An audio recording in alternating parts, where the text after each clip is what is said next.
The time is 11 a.m. in beautiful sunny California, and while I stall, hello everybody, welcome back to my show. Buenos dias, buenos dias, guten morgen. How's everybody doing today? Yes, so many early birds today. I love that, I really do. Welcome back to my stream, everybody. Today, we're going to be jumping right back into working on Iron Valley version 1.1. I have a lot of things to talk about today. We have a lot of things to get working on. But first and foremost, how's everybody doing today? I had to check my audio. I'm talking. Yes, there's audio levels on the screen. That's lovely. If you didn't see on Twitter, I've been having a little bit of a wild morning. I may or may not have overslept, but that's okay. We're here now. We're gonna get working. It's true. Now, I see lots of early birds in the chat, by the way. I see Chips, I see Deadman, I see Dale, I see Will. Will, I believe that you signed your emails with a different name. Would you rather I call you by that, by the way? Awesome, many suns. Thank you. Alexel is here. The amazing, lovely mod Lady Kirin is here. Thank you for joining us today, my love. I also see Das. Hello. Will is fine. Okie dokie. I will, Max will remember this. But yes, today is going to be a big and lovely day. We're jumping right back into working on Iron Valley. We worked on it for the last month between we started on the 12th of January and pushed through all the way until the 10th of February, and we were able to just get it out. Also, Fifi is here. Hi, Fifi. Welcome to the stream. You had an X-ray today. Oh my gosh. I hope everything's okay. Sending you good vibes your way. Sending you vibes good your way. What's everybody sipping on today, by the way? I got some water with me. The jug is nearly full, so I might not have to actually get up today. Also, and anybody in chat? Anybody in chat partaking in a little Chucky milk?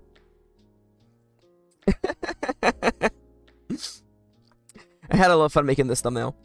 I also made it this morning. I was running very late. A part of me almost wants to apologize for yesterday's stream because he went very long, but it was also very fun. So you know what? A little bit of this, a little bit of that. Yo, hell yeah, Dale. So the plan for today's stream is I have a list of things that I have been writing down. You actually can't see that tab. It's literally right here.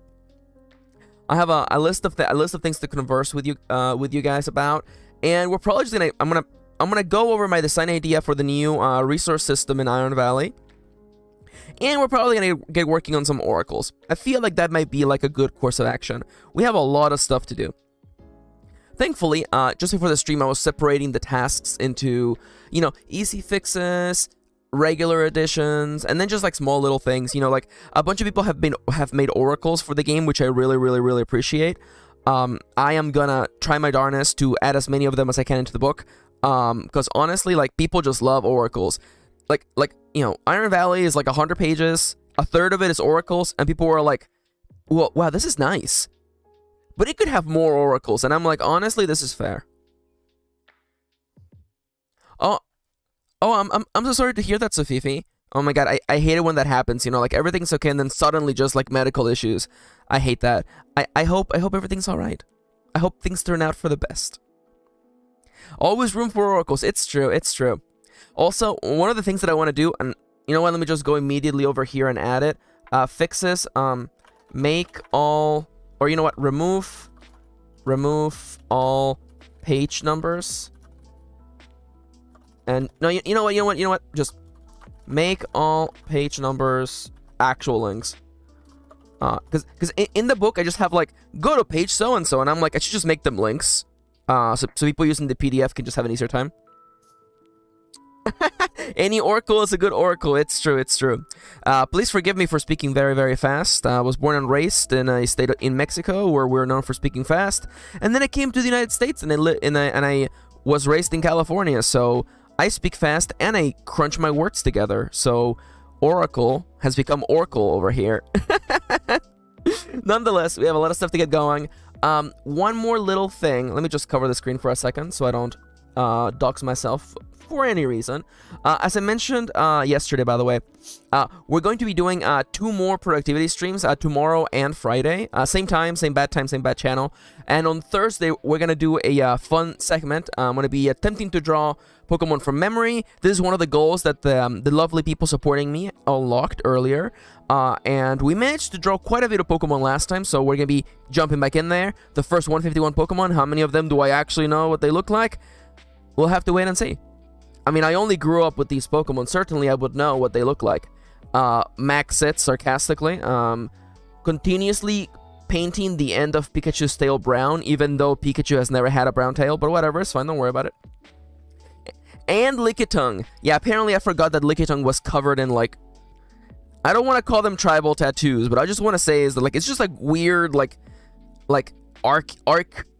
rounded, sharp, pointed shapes all over its body. It's weird. It's weird. I don't know why they had to, like, over the sign Lickitung. Yo, Timberwolfie's here. Hi, Timberwolfie. Greetings.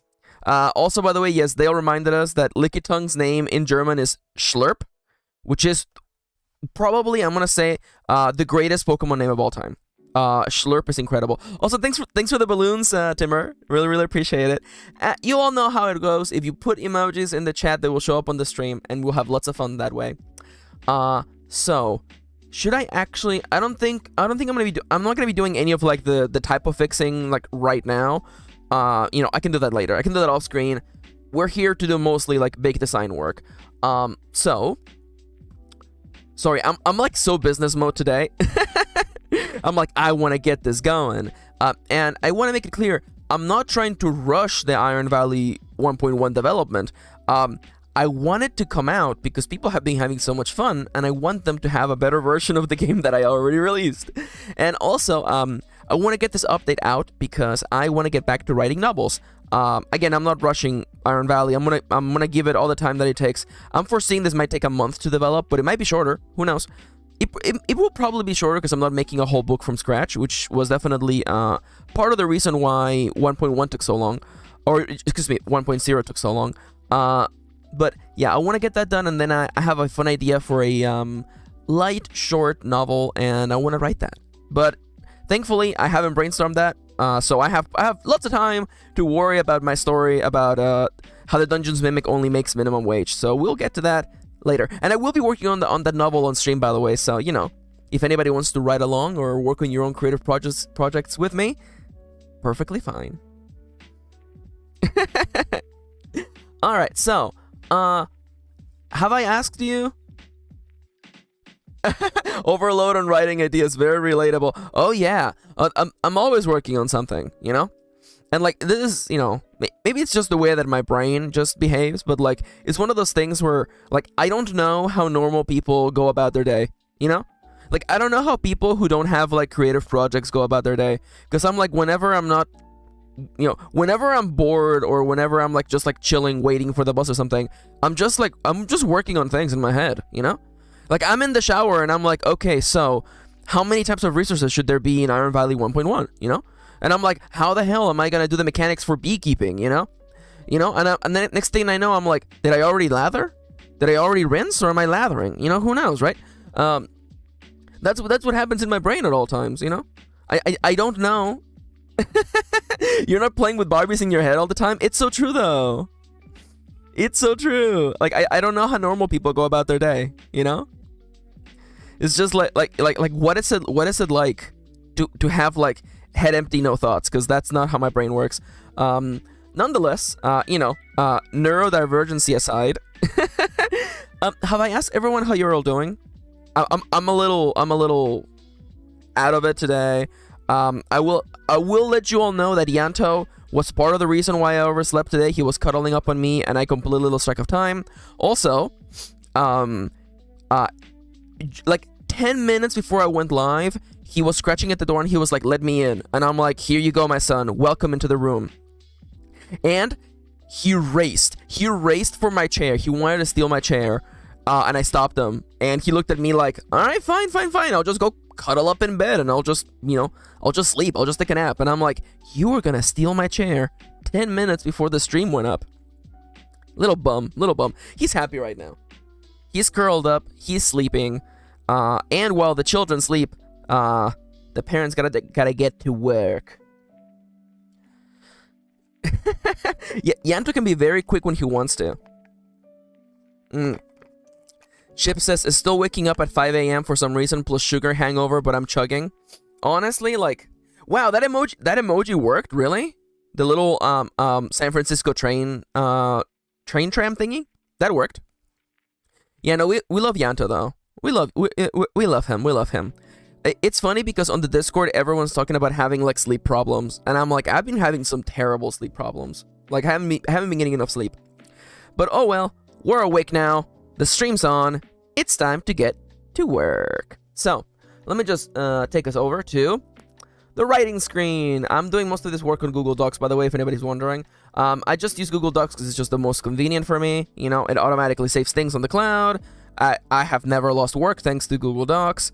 I can use it on an unlimited number of devices. That's why I work on it. And if you're completely new to the way that I do work, I do in fact use Comic Sans as my font, because especially when I'm writing a novel, I am an independent novelist, by the way.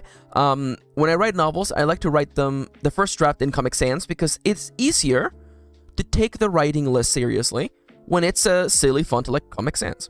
It's easier to get yourself out of the mindset of, you know, wow, this looks like a real published book. It has to be good right now. When that's not true. It's a first draft. Speaking of first draft, man, can we talk about how many like errors there is in version 1.0 of Iron Valley? There are so many little mistakes. Someone on Tumblr pointed out that gnome is misspelled, and that, you know, I don't want to say that I was subconsciously trying to remove gnomes from the game, but I do remember chat had to convince me to leave gnomes in. That's all I gotta say. So we have some bits of feedback that I received. Oh, that is also true, Jada. Jada also says, by the way, that Comic Sans is a dyslexia-friendly font, which I have dyslexia, so you know, it might be another reason why it's good. Yeah, it's a new original fantasy race, original OC, please do not steal. There's a bunch of things like the magical skills in the magical oracle have their beta names. I forgot the soup oracle. There's another yakisoba. Whoa, Dale, having the good stuff. Now I'm hungry. I had leftover curry, by the way. I always, whenever I make curry, I make a big batch of curry, and it's like Japanese curry, by the way. And you know what it is when you make a big batch, leftovers, baby, leftovers. It's so good. By the way, okay, immediate distraction, by the way. So, I watched a TikTok about someone talking about a young person explaining why you should always, you should let your rice, like, sit in, after you wash it, you should let the rice sit in water, for a little while, to make it taste even better and have better texture. I'm all in now. I'm all in on letting your rice soak. I cannot believe that I cooked rice without letting it soak. It makes so much more of a difference. All I want to say is I'm rice soaking pilled now, okay? That's all I want to say. I do not talk to me. If you do not let your rice soak for at least 10 minutes in warm water, don't talk to me. That's all I gotta say. Anyways, it makes the rice just so much better. Holy crap. Anyway, sorry. I'm deleting my hot takes. There's quite a few typos. I literally copied this from one of the many lovely emails that I got. Oh my god, no, I'm not allowed to talk about,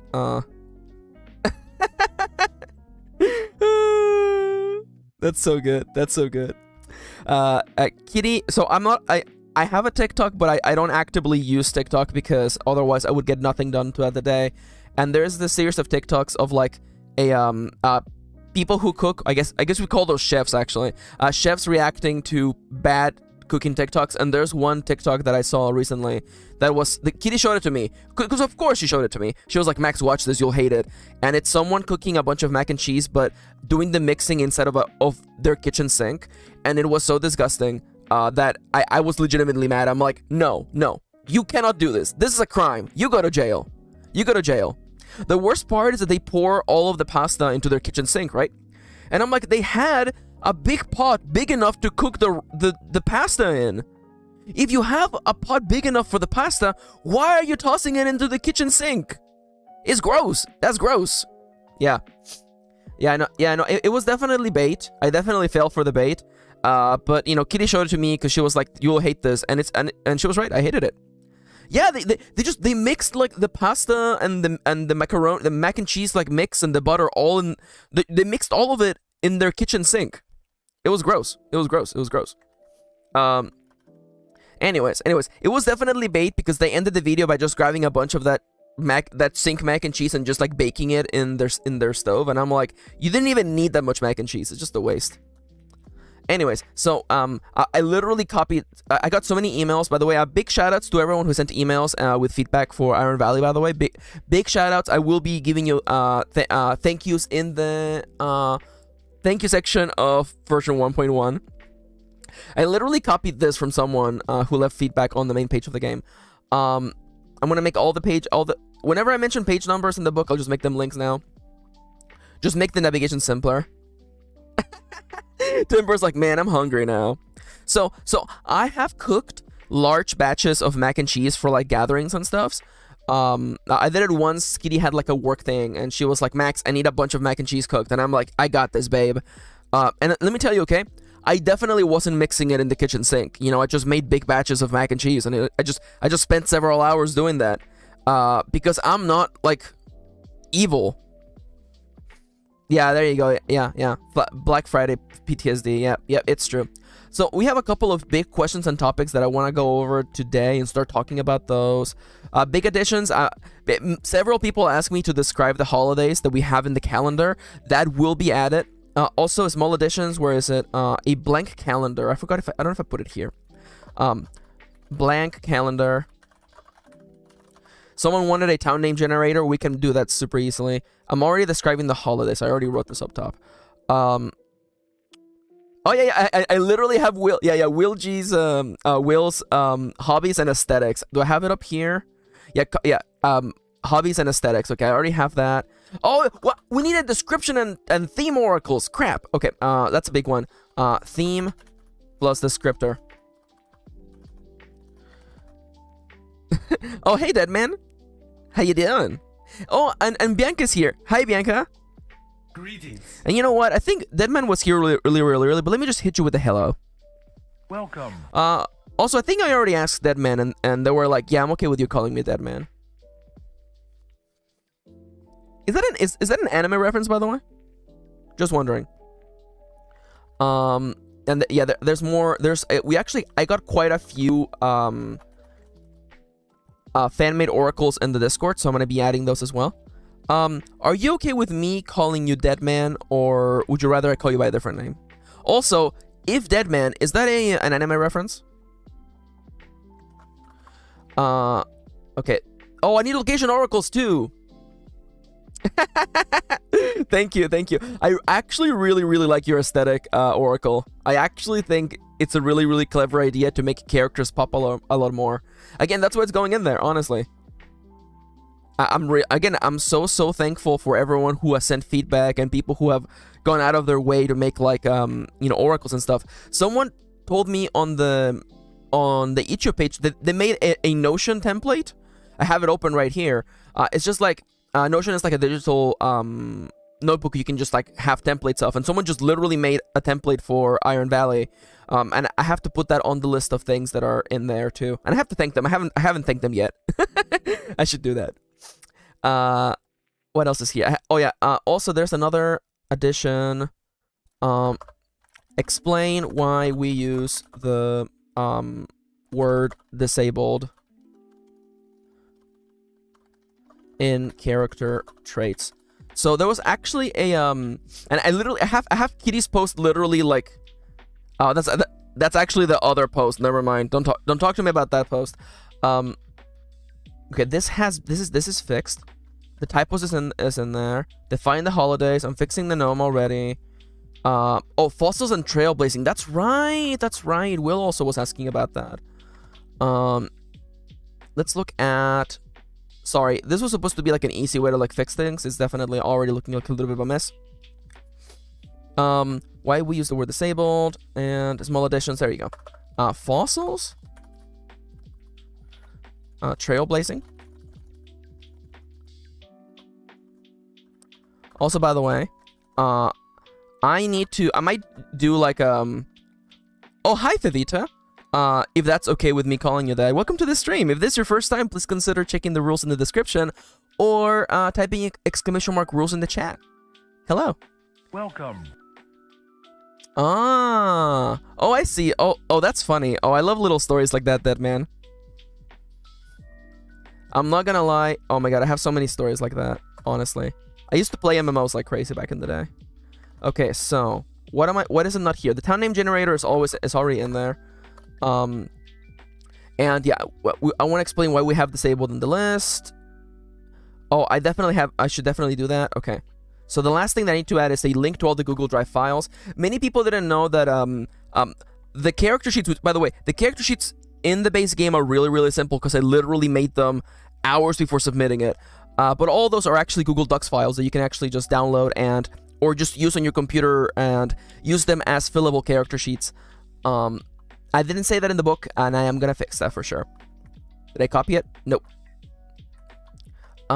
Link to all Google Drive files and point out that they are fillable. Alright, so we have some quick fixes again, just the little typos here and there. Actually, finished putting in the oracles that I actually made and I completely forgot to add in the book. It was the relationship oracle, that's what it was. Okay, relationship oracle. I can't believe I did that twice, by the way. I forgot to add the soup oracle and I forgot to add the relationship oracle. But it's fine because there were a lot of oracles in the base game. And I also, I was staying up at night finishing the book. Oh, hell yeah. No, I'm a big fan of, well, I guess I wouldn't say that I'm a big fan of zombie games.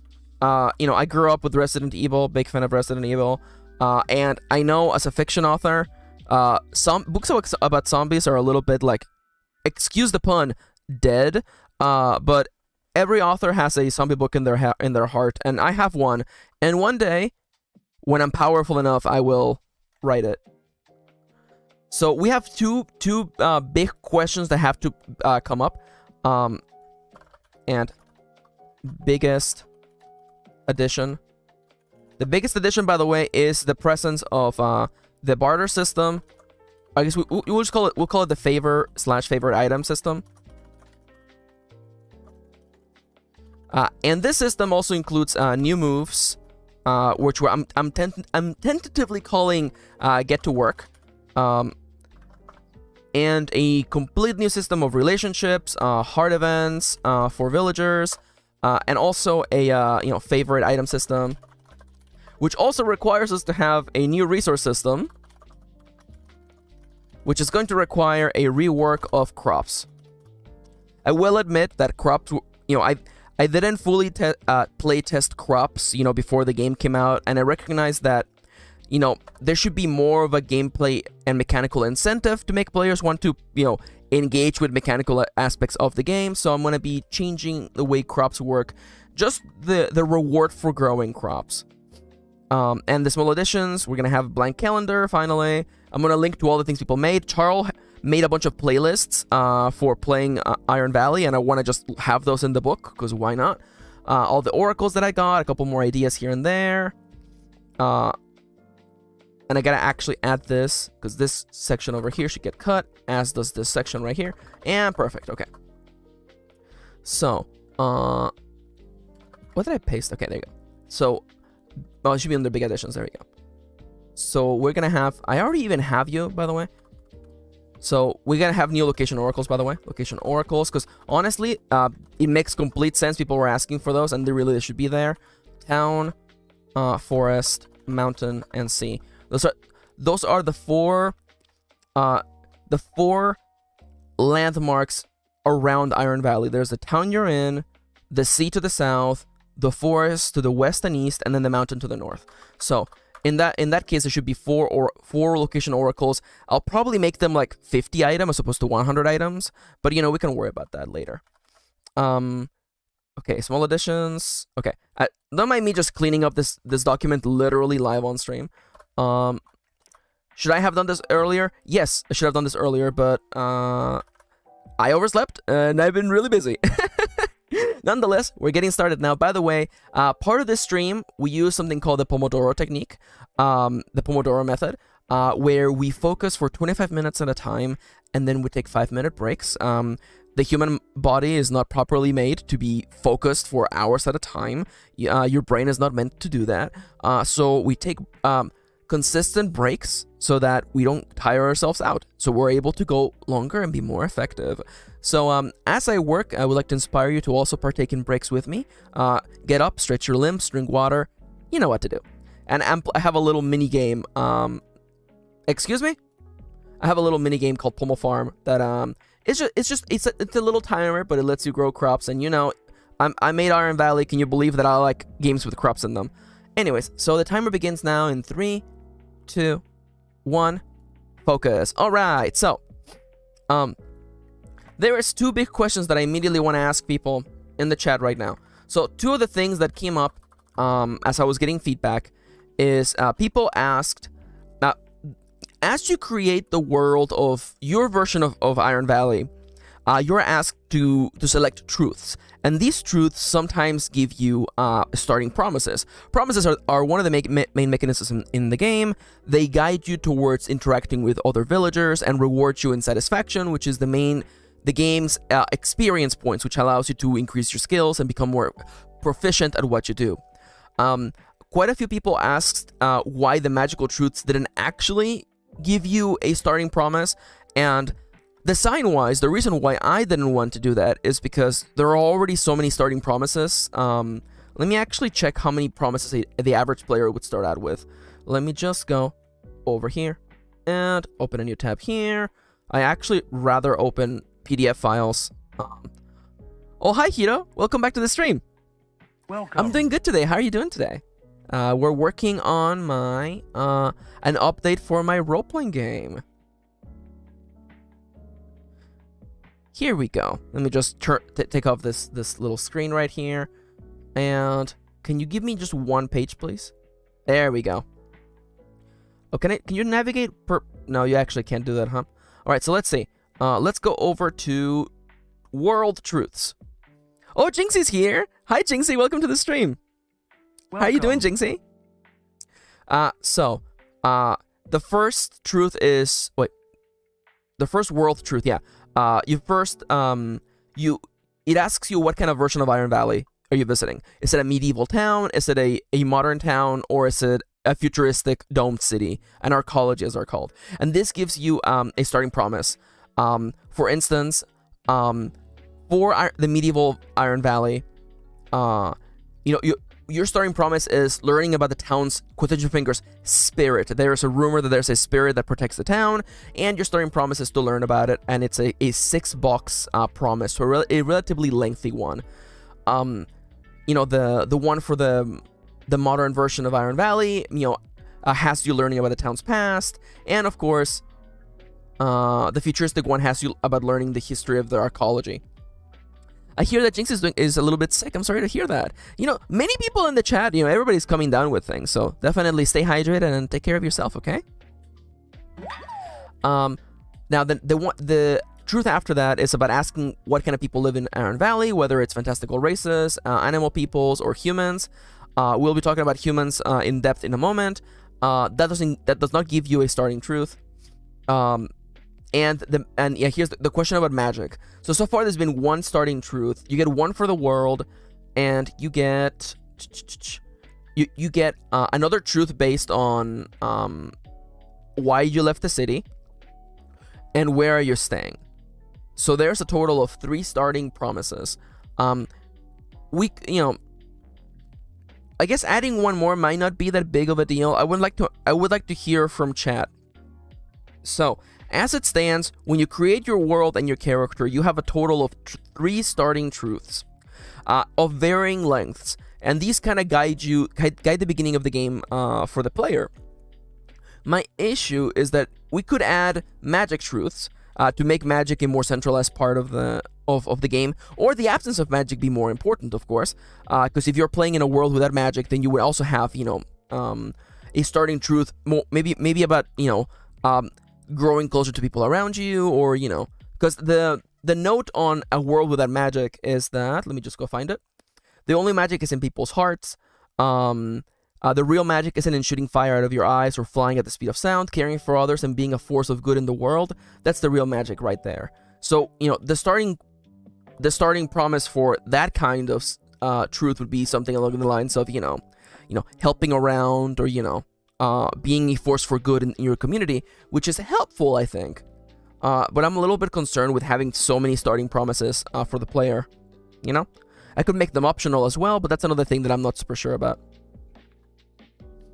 Yeah, see, and Hiro is correct, by the way. You gotta drink water and you gotta get your sleep. Well, unfortunately, I got too much sleep last night because my cat was cuddled up on me and I lost track of time. Unfortunately. But yeah, so that's one of the things that I want to work on. I don't know if we should have more starting truths. I could make them optional. But, I don't know, especially now with the new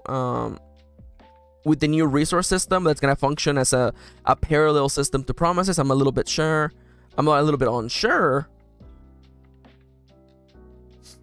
Jada says, I feel that's enough to get someone started. Getting to know others is already covered, I think. Yeah. I mean, sometimes simplicity is key. Chip says, I suppose I would mostly depend on what the starting promises would be if they add an interesting additional layer to the early game. Yeah. Oh, just checking in. No worries, Jinxie. Thank you for coming in and saying hi. I hope you have a lovely day. Go take care of yourself, okay? And if you're new to the chat, by the way, when someone leaves, we like to wave the trans flag as I shoot them out of a cannon. So, please let me see some trans flags in the chat for Jinxie.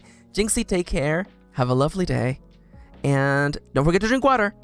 Bye-bye. So long, Bowser. There they go. So, should magic truths have starting promises? Maybe optional? Maybe optional?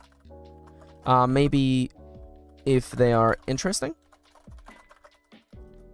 Because the point of the world truth is to get you immediately interested in the version of the world that you're in, right? So if you're in the modern version of Iron Valley, you're gonna learn about what's happening in the town. During our playtesting, we had the whole thing with the mayor going on, and that was immediately interesting. It drew us into the story. We got to meet a bunch of new characters.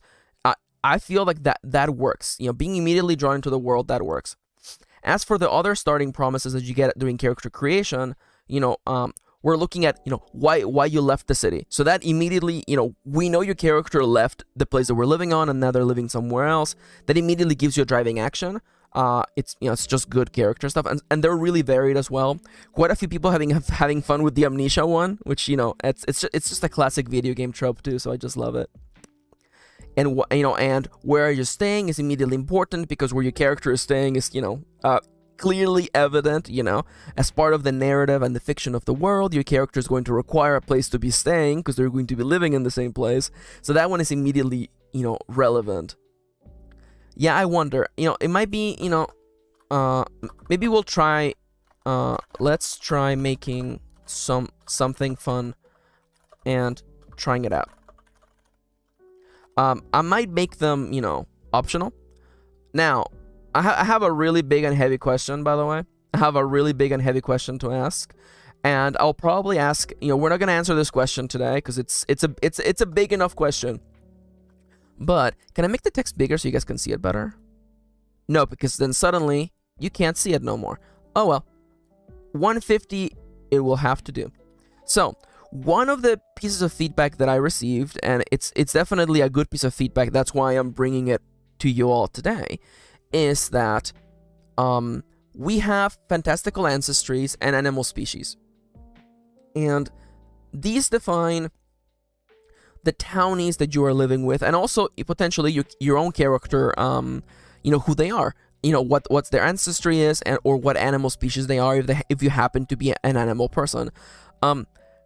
The one thing that was brought up is that if you're playing a human, there isn't a lot of variety in humans.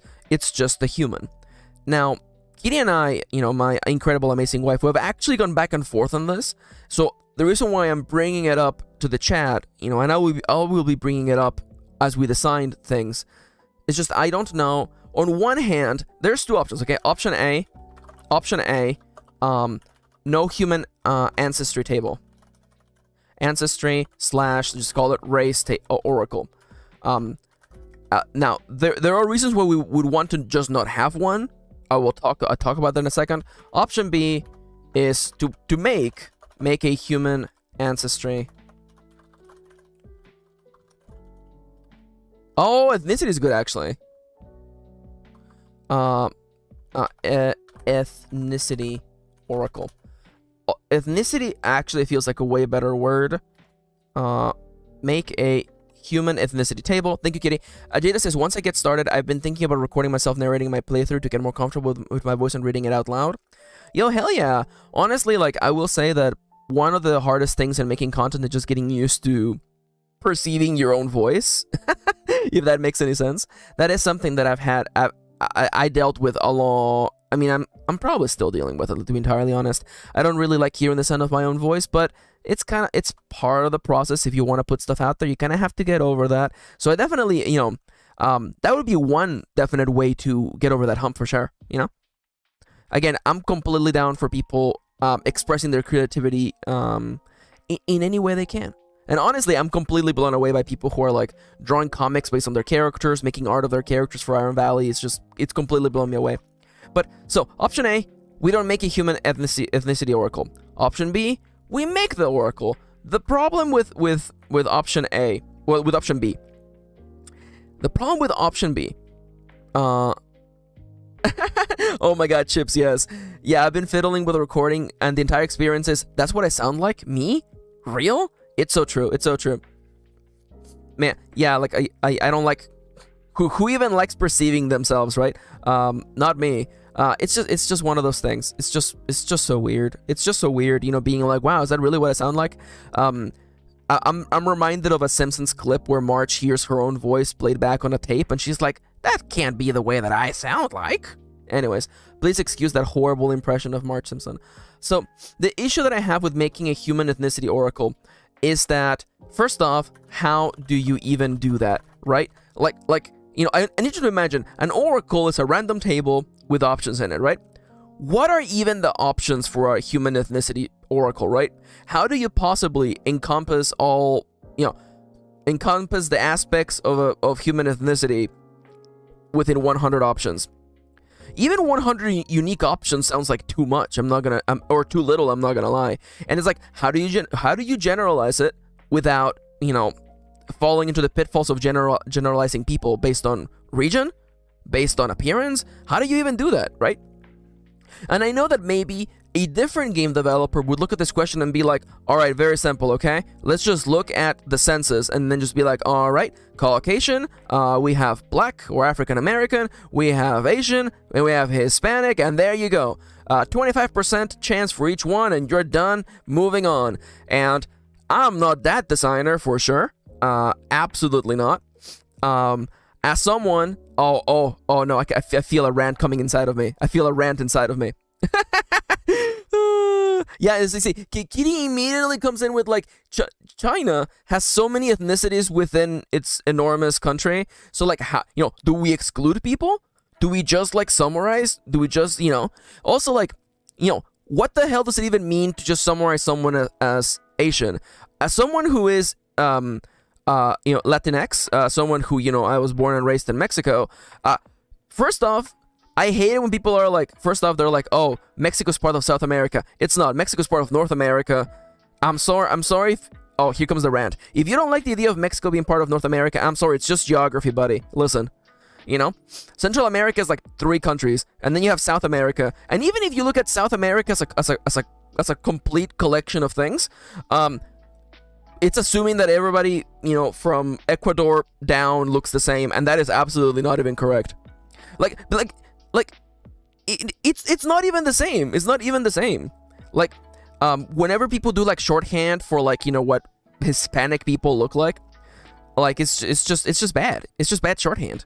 Especially like, we have people watching the stream from like Brazil and from like, you know, other South American countries, and they will certainly agree that like, yeah, we don't all look alike, you know, and even the vague idea of being like, yeah, just write South American as your ethnicity makes absolutely no sense.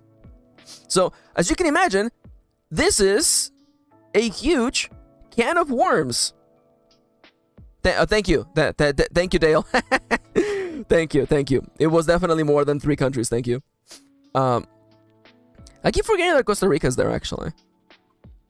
Oh, by the way, Jada said earlier, maybe just a facial/body feature oracle rather than specifying indicities, randomizing traits about them. I mean, like, it's a past ability. Like, now let me just let me talk about a couple of things, okay? So, part of the reason why I would like to make an oracle for human ethnicities is to enable a game where you can have people of all walks of life, as it's literally the description of Iron Valley. It's a place where everybody's welcome. And I definitely don't want to create a game that doesn't have tools for players to be able to emulate that, for sure. You know, I think that Sean Tompkin in Ironsworn did an incredible job by having the art in the game be so incredibly inclusive. Even though the setting is absolutely kind of like Viking-ish, you know, the art in the book is so inclusive that it definitely gives the impression that anybody can be a member of this game and of this setting, which I really appreciate. And, you know, I would like people, you know, if you're doing a completely human-run game, I would definitely like it to, you know, be able for you to have a version of Iron Valley that is, you know, welcoming to all kinds of peoples. You know? It's such a complicated topic, you know, and I think Bianca said earlier, yeah, listing in ethnicities does feel like excluding people, not including them. Yeah, right?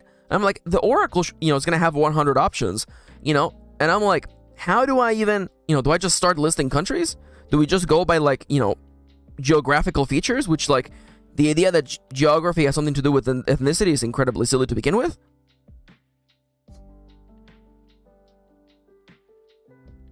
Yeah, like I see what Hito means, but like that it feels like a half attempt.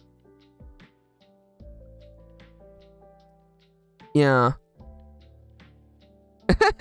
Yeah, I feel like, yeah, and Kitty, yeah, see, like Kitty's telling me what she told me earlier when we were talking about this is like, you know, I don't know how to say this. I'm just gonna say it, cause like, you know, I love Stardew Valley. I think Stardew Valley it did a lot when it first came out. It's an incredible game, and I'm incredibly thankful for Eric Barone to make it. He's literally one of the 3 people that I thank in the opening pages of Iron Valley. But looking back on it, Stardew Valley, it's got mostly white people in it. You know? There's only like 2 people of color in the entire game, and they're both related. And it you know, looking at Stardew Valley through that lens really makes it, you know, it makes me wish there were, you know, more people, you know, who looked like me, you know.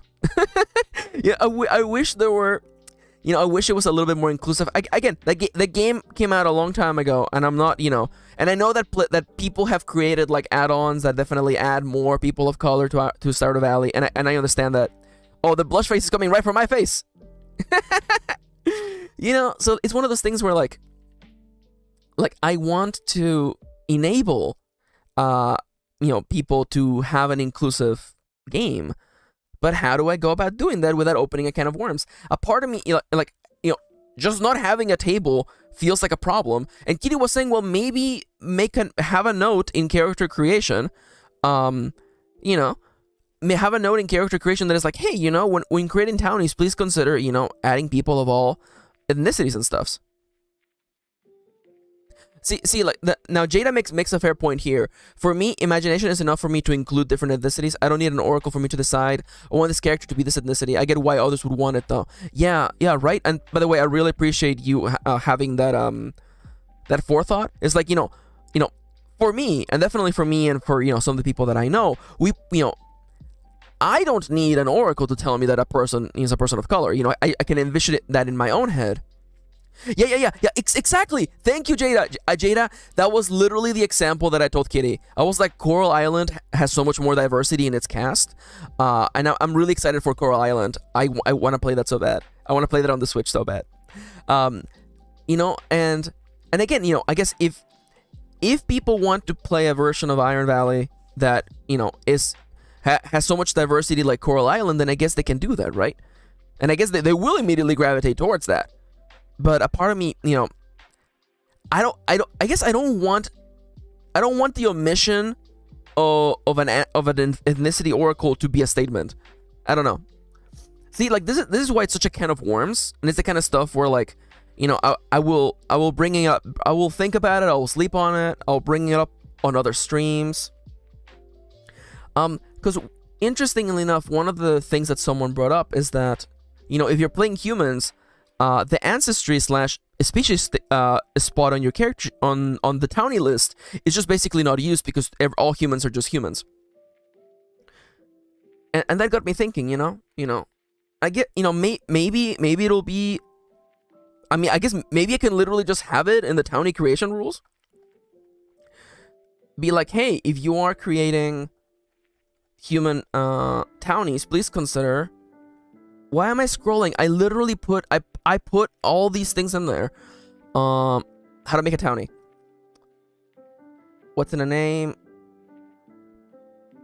Okay, it could literally just go here.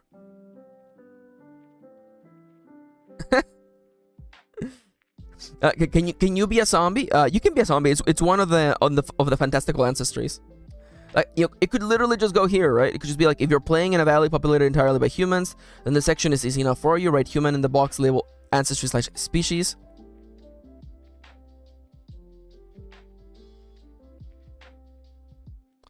Yeah. I see what Hero says. I also see Bianca says, adding it as a rule seems like the best idea here, in my opinion. Yeah, right, because, like, I feel... sorry, I'm having more flashbacks to, people misinterpreting the opening pages of this book, and it just goes to show that you have to outwardly just state what you mean, otherwise I would love for people to read between the lines or to give me the benefit of the doubt, but they won't, so I have to just I think I might just literally just add it here, right? Like, write human, and if you would like to consider writing their ethnicity, maybe? Would that be the best course of action? Would that be the best course of action? What page was it, so that I don't have to think about it over again? The page was... It's on page 63. Maybe just add a note on page 63. If you are making a human, consider writing their ethnicity. Remember that Iron Valley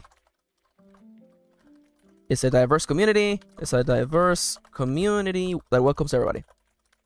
It welcomes everyone. Yeah, I think adding it as a note there and asking them to diversify their townies, yeah. It's true. It's true.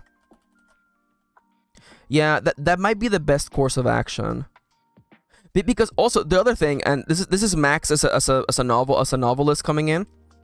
How the hell does ethnicities even work in, like, the future? You know what I'm saying? Like, if you're playing the futuristic version of Iron Valley, where it's like millions of years after humans left Earth, and like, like what does ethnicity even mean in that stage? You know what I'm saying? And someone may be like, Max, you're worrying about it too much. Of course I worry about it too much. It's what I do.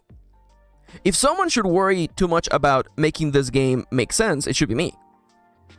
I should be the one making sure that all the pieces kind of fit together. So far, I'm kind of leaning towards this answer, I think.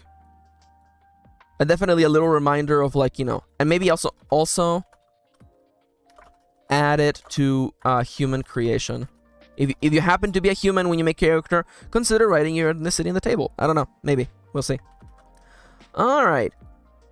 So, maybe we'll try something fun with the starting promises for magic. I'm gonna look into human ancestries. Okay.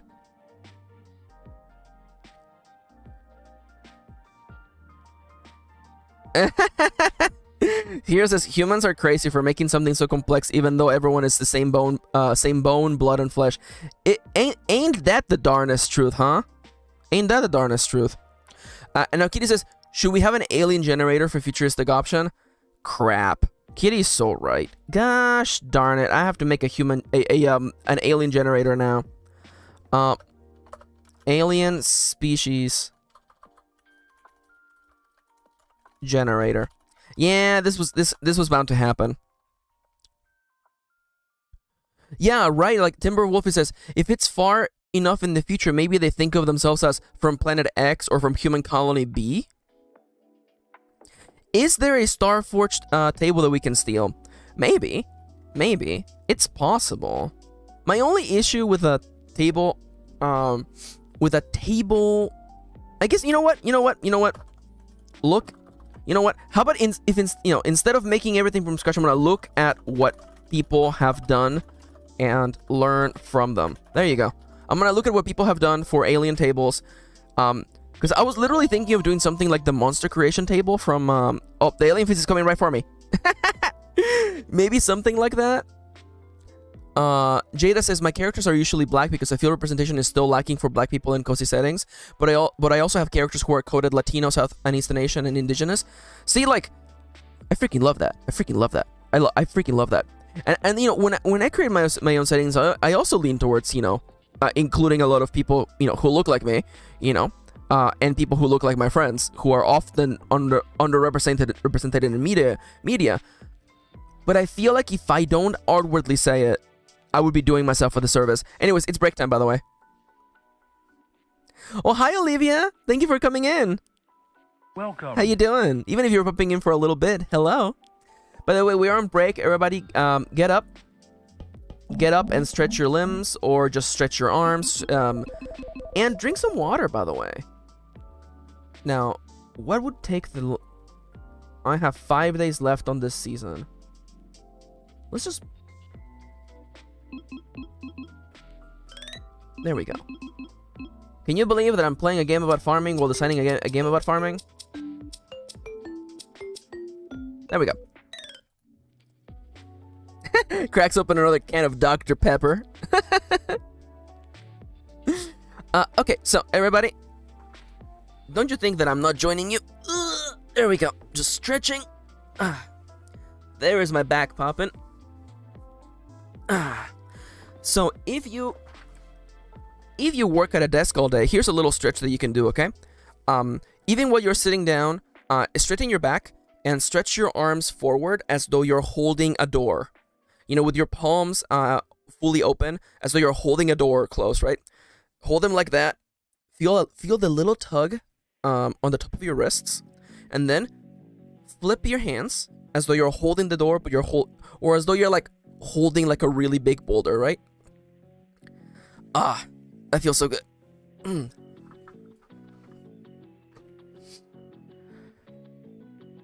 And now, for a sip of water. All right, so how is everybody doing today? How you all enjoying the design session?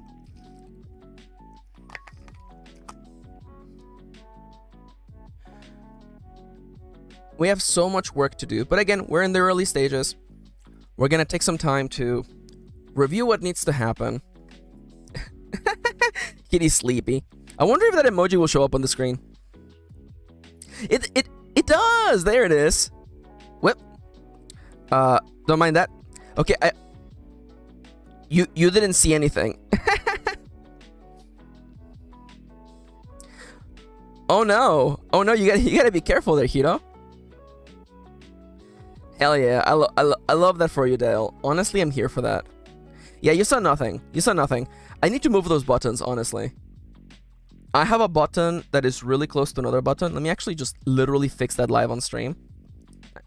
Ooh, I was gonna say that I can show you this. I actually can't show you this because he has my IP address on it. Why do I have a notification? I don't care. Go away.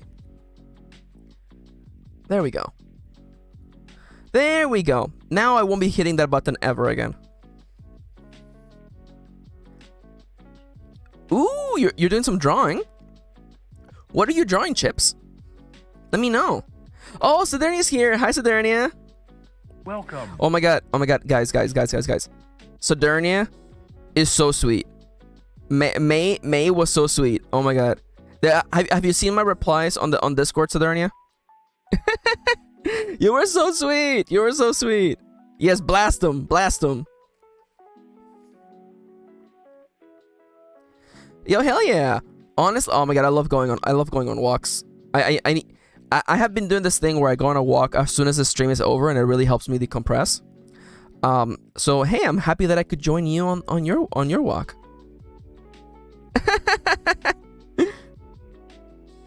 No worries. You're still waking up. Honestly, as someone who slept in way too much, I feel you. Yeah, we're working on Iron Valley version 1.1. I should literally like put the logo on here. Let me just really quickly put up. I should make it like a curtain actually.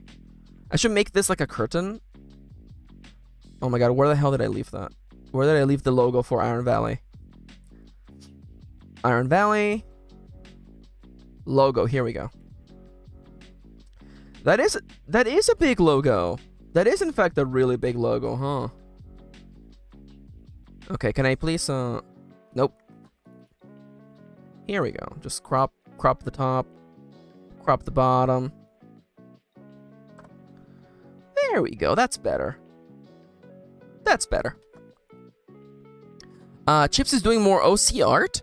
I have a little tree of characters I constantly crave drawing together. There were my doodles on the last stream. I saw that! Oh my god, your art is so good, Chips. Your art is so good. Oh man, you're so sweet. You're so sweet. You're so sweet.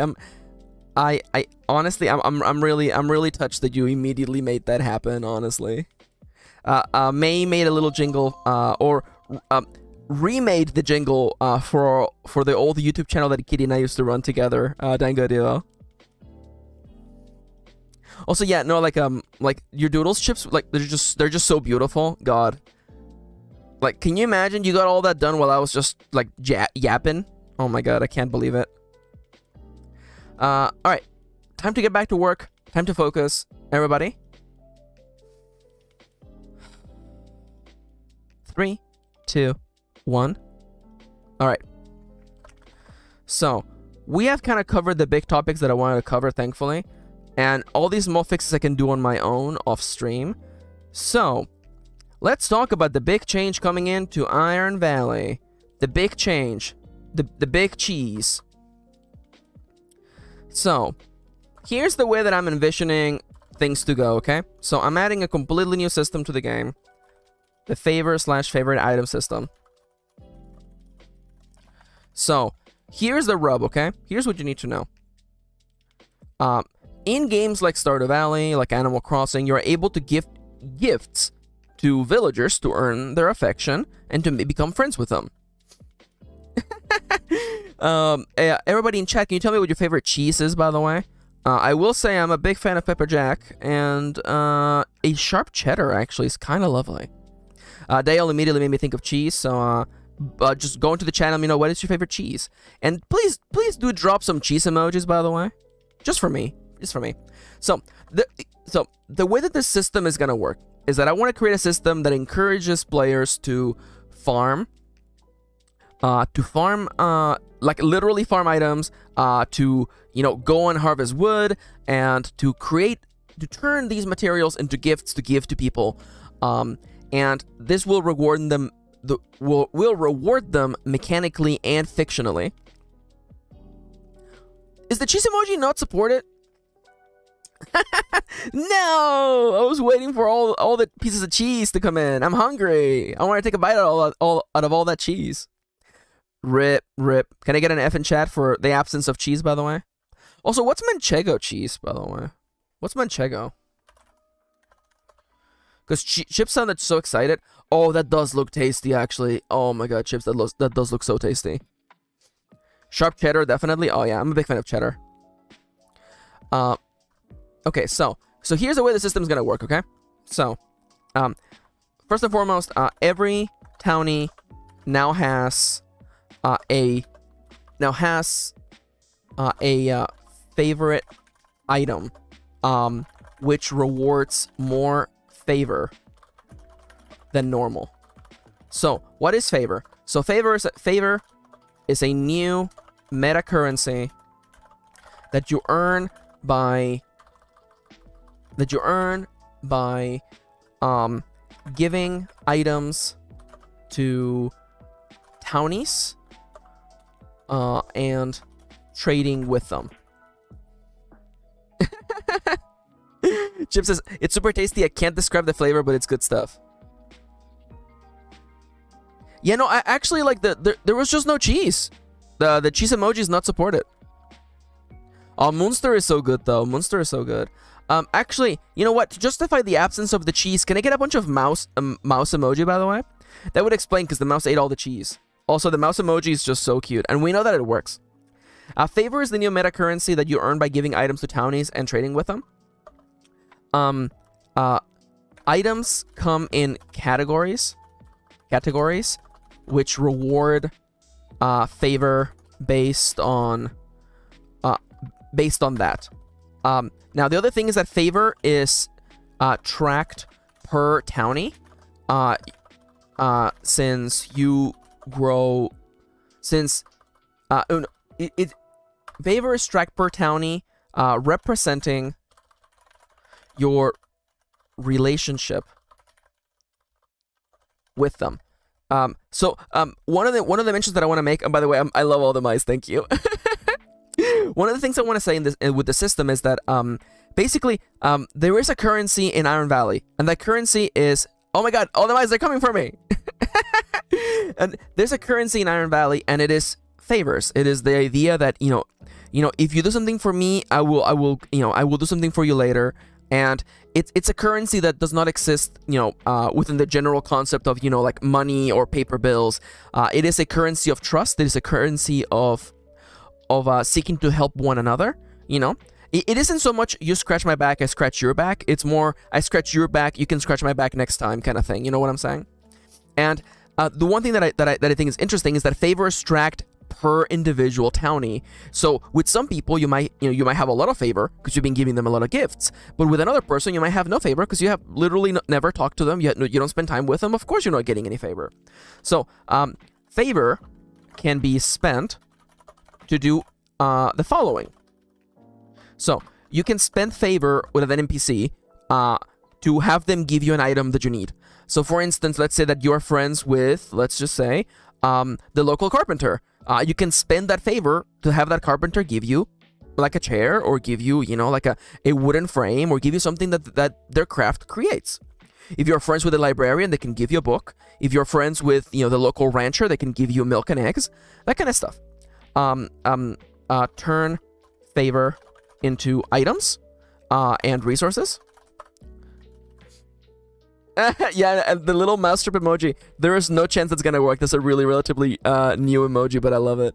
So you can turn favor into items and resources. You can also, in a pinch, you can spend favor to add +1 to a roll. Right? Yeah. Each actually. So you can spend favor to modify dice rolls. This is, thematically speaking, this means that you're reaching out for help, right? Let's say, for instance, that you're writing a love letter to your date, and you roll and you score a miss, and you're off by like 2 points. You can spend 2 favor to call in your friend, the poet, and have them help you write the letter. That's the way that it would work mechanically. If you have no favor with the grumpy neighbor, you can really feel awkwardly going over there to ask for a cup of sugar because you really should have talked to them more. It's so true. Also, so this feature right here, the feature of spending favor, you can do this even if you have 0 favor. You don't go into negatives, but what it means is that in order to be able to do that, you commit to making a promise to them. So imagine the way that I envision is that, like, your character is like, let's say, for instance, that like your character, they're not drowning, but let's say that they're getting caught in the wild river around Iron Valley, And that one townie that is like the bully, you hate them, you dislike them, but you call out for their help, and they're like, I'll help you, but only as long as you promise that you'll do this thing for me. And that's kind of the mechanic that we're emulating here. So even if you have 0 favor, you can still add to your roll. Add plus to your roll, but you have to literally commit to making a promise. But must commit to a promise. And I assume that the number of boxes on the promise is the number of +1s that you ask for them. Now, the other thing you can do is that you can spend favor. What happens if you don't? Well, it's a favor for a favor. Bohemian asks, what happens if you don't? Well, I think there's of course the honor system, right? There's the honor system of, if you're the player, you're playing this game, clearly you're going to attempt to fulfill that promise to the best of your ability. I don't really have a mechanic for what happens if you don't complete a favor, but that's something that I can actually look into. I mean, like, if there's ever a time to have that mechanic, is probably when you literally have this. So, what happens if you don't? There's a fair point, and I definitely see that it is a they beat you up. This is supposed to be a nice cozy RPG, but definitely things can get out of hand. So I definitely think that it is a hole in the design that there isn't a consequence for not fulfilling a promise. So that's certainly something that I will think about. You can also spend favor to unlock hard events. Hard events are moments in which you learn a character's past, you learn something about them, you share a moment of comfort with them, whether they're a friend or a potential romantic interest. They're still called hard events, and you spend a large amount of favor to grow really close to them. You grow closer to a townie by learning about their past, their dreams, and their hopes for the future. And upon completing this hard event, you permanently gain and also gain a permanent +1 to all favor gains. So any time that you would gain +1 favor, or you would gain 1 or more favor with this townie, you gain 1 more favor because you're already so much closer as friends. Thank you. Sophie says that the hard events sound nice. I want to emulate as many mechanics from Harvest Moon and Stardew Valley, and those games have hard events for villagers and romantic interests. And I want you to have the ability to, you're spending time with the shopkeep who has a tragic backstory, and you have been like slowly kind of maybe figuring out what happened, and you decide to spend all the favor to finally sit down with them and have coffee with them, and they tell you, about how they lost a loved one or whatever happened to them in the past. And I feel like those kind of crescendo moments, are really important for a game that is about emotion, that is about empathy. So definitely that's something that I wanted to build in there. And it also comes with a nice, large mechanical boost, whenever you would gain favor, you gain more favor. This person cares about you so much that, they, giving them a regular present is worth more. So once again, favor is a new meta currency that you earn by giving items to townies. Items come in categories, so easier to get items and ingredients only give 1 favor, and more complex items give you more, and then you have actual finished products. For instance, finding an apple or a unit of apples is definitely less work than making a book. You know what I'm saying? A book requires you to treat wood and make paper and actually write on the paper and then leather bind it. That's way more complex than just growing an apple tree. And for instance, things like fish and wood and ore, I would envision those to just be ingredients, which are worth, 1 unit of favor. And here's another thing, okay? So let's say, for instance, you can also use favor to trade, right? So let's say, for instance, that you go to the general store and you're like, I need something, I need nails, you know what I'm saying? I need nails to make this chair. And you're like, well, nails are a stage 2 item, so you gotta give me 2 favor. So I'm trading in 2 units of apples to get 1 unit of nails. You know what I'm saying? Again, I don't want this game to become Minecraft. I don't want you to have like chests full of like resources, but I think that games like Stardew Valley, like Harvest Moon, like Animal Crossing, they rely a lot on the inventory management, and I want to emulate a little bit of that. You're not going to be counting individual apples that you grow, but you're going to be counting like units of things, right? You know, a unit of like 1 favor worth of eggs, 1 favor worth of cow milk. You know what I'm saying? 1 favor worth of wool, 1 favor worth of, you know, like chopped lumber, that kind of stuff. And all of this new system is going to require a new move called Get to Work. Get to Work is a new move that is all about spending time. Now, work here is not, this is not, it is not work as in like going to the office. This is work as in like applying your passion towards something you're interested in doing, whether it is tending the earth and having a garden, or going out back and chopping some wood, or treating metal to make something on an anvil, you know, or, you know, Get to Work would also cover sitting down and writing poetry. See, there you go. Will's got it. Get to Work would also cover making a meal. Absolutely. And the thing that I want is that all villagers are gonna have like pretty standard favor expectations. For instance, you know, let me just write it down right here. You know, like let's say, Get to Work can definitely get used for hunting. Absolutely. Whether it is hunting like deer or game, or just hunting like bugs. Absolutely. That would be what Get to Work would absolutely or taking birth photos. Absolutely. Oh my God, Hito. But let me just insert a table real quick. See, I'm super happy that people are already getting it. That makes me super happy, actually. That makes me super happy. So let me just add 1 more column above.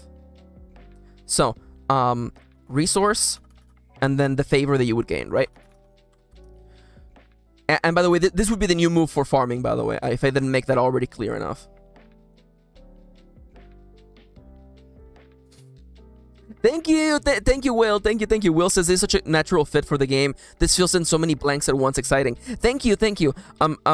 You know, I don't mean this in a bad way, but I'm a pretty minimalist person by nature. Again, no offense to Sean at all whatsoever, because I know that, you know, I never want to imply that my game having less moves makes it better than Ironsworn or Starforged. To each their own. You know, but I definitely like. When I make things, I want them to serve multiple purposes. Just because I love simplicity. That's why my favorite move in Ironsworn and Starforged is the move Battle. I love the move Battle. The move Battle just does so much, and you can just get over so many things in just one roll. I freaking love the move Battle. So I wanted to come up with something that would allow me to fill in as many holes as possible, and I think Get to Work gets us there, I think. So thank you so much for the compliment. I really appreciate it. So let's see something like, you know, like a basic resource like, you know, apples, eggs, wood, is worth 1 favor, right? And I'm thinking maybe complex, ooh, no, maybe, because I'm thinking, sorry, I'm getting ahead of myself. So let's say basic resources, complex resources, and finished goods. Complex would be something like nails, paper, you know what, actually sausages, and then finished goods would be like a meal, meals, furniture, tools.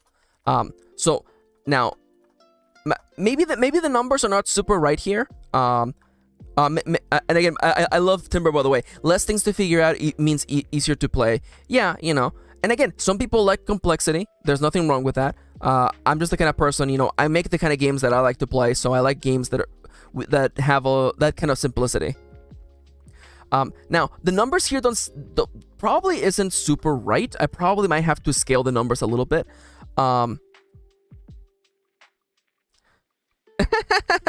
Hiro says, my question, how would they use the Get to Work? Like, maybe they just want to read a book but start cooking. So the player has the impetus to decide what they want to do. So if you're not familiar with Iron Valley, the main crux of the design is that time passes, right? As you go through your day, time will pass, and this will happen as well as part of Get to Work. But the main idea is that much like Animal Crossing, Stardew Valley, Story of Seasons, these games are about time management. Thank you for sharing the link, my baby. Thank you, and I love the little fruits appearing on the screen. So I want Get to Work to be part of the time management.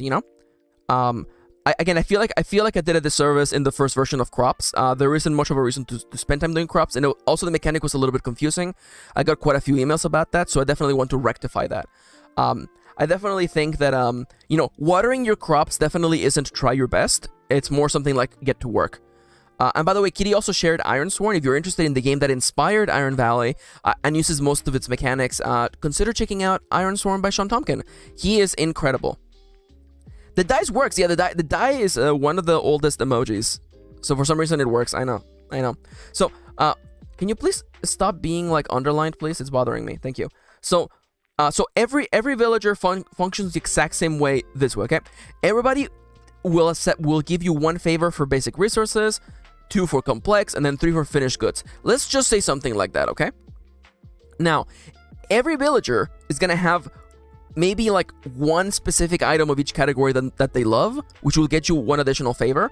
So for instance, let's say that you meet a new villager, and during villager creation, you realize that they just love peaches. And suddenly you're like, holy crap, I'm gonna grow a peach tree so that I can get a lot of favor from that person and get to know them and get heart events. Suddenly you have like a venue, right? And let's say, for instance, the person that I am romantically inclined with, they just love milk. And I'm like, well, I don't have anybody who has milk, so I'm gonna make a townie who happens to be a rancher, and then I'm gonna be friends with them so that I can get milk more easily, and then make that person fall in love with me. It's the kind of like hopscotching, not really hopscotch, but like it's like the flowchart. It's the flowchart that happens in time management games, and I want to emulate something like that. I love the idea that the person that you have a crush on likes something that's very specific, and you're like, how am I going to make chocolate? Now, unfortunately, the milk emoji is actually really recent, baby. Sorry. But yeah, egg should work. The cow emoji should work. But yeah, this is kind of the idea. I posted an image on Twitter of like all the resources that I was thinking about, and I don't want players to have to track I don't want it to look like Excel spreadsheet, okay? I love Excel, okay? I really do, but I don't want players to have a sheet like that. Also, okay, so the dice still exist. I haven't put them on this version of it.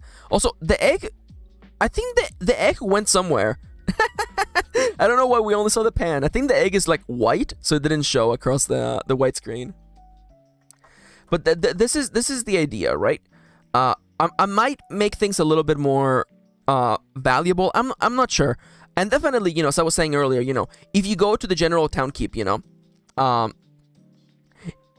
for instance, okay, Bohemian was saying making chocolate could be used by trading some based ingredients and then get to work on the action prep. Yeah. I feel like cacao is an item that you can actually grow in this game. So definitely, you get you turn cacao beans and sugar into chocolate. You know what I'm saying?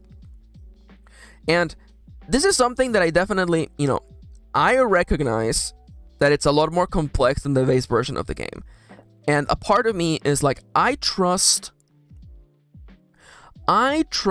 in players to... I guess that's not true. I'm like, do I trust players to not make things extra hard for them? And anybody who knows about Ironsworn knows that Ironsworn players are infamous for making the game way harder on themselves. Yeah, so the Bohemian says, cacao only grows in certain places, unless you have magical greenhouses. Well, thankfully, because this is a silly role-playing game, one of the rules established in the book is that Iron Valley is an incredibly fertile land, so you're able to grow trees a lot faster, and you're able to grow things. Of course, there is a table. I think cacao, you can only grow cacao in certain seasons. Let me actually see where cocoa is. Cocoa beans can only be grown in summer and fall. But again, that still brings up the question of, like, what do I do if these crops are not out of season or out of season? Then, I feel like that, that's going to be part of this, of the interesting problem solving. Like it's time to, maybe you don't have to befriend, by the way, the merchant if you want resources. You can just trade with the merchant. It's like, hey, cocoa powder is to favor, so you just bring in, just 2 units of eggs, and there you go. You have cocoa. You have 1 unit of cocoa powder. Timber says, no, you should never trust me to make the smartest choices. The winters are not as snowy as one would think. Things still grow in winter. People don't realize that, quite a few crops still grow in winter, particularly tubers. Potatoes, yams, carrots. They love winter. They grow underground. They don't care. And also, lettuce can actually particularly grow during winter. It's almost as though I really thought about it when I took all the recommendations. Yeah, like most of the vegetables you can grow are roots. Like you have turnip, you have taro root, you have potato, radish, parsnip, leeks, daikon. Yeah, gotta love tubers. Yeah, can I get some potatoes and carrots in chat, please? And mushrooms, yeah. I actually like looking at the fall, at the different crops and seeing, like, like how some of them have more than others. Like, I think spring and summer have a bunch of flowers, unlike the other months. Yes, thank you. And then the plump helmets, yes, thank you. That is, in fact, a reference to Dwarf Fortress, because there had to be one in there. Are the potatoes not in this version? Excuse me? No, rip potatoes. Oh, okay. Wait, yam is? Okay, actually, now that I think about it, we must remember that emojis came from Japanese Unicode, like cell phone apps. So it makes sense that actually, like, yams, which are more popular in Japan, would actually be here. That actually makes way more sense. So shoutouts to yams, by the way. Kitty says, I told you potatoes didn't work. I'm sorry, I'll add them. I promise I'll add them, okay? Yo, let's go for yam. Can I hear it for yams and sweet potatoes, by the way? Alright, real talk, okay? I'm gonna ask a question, okay?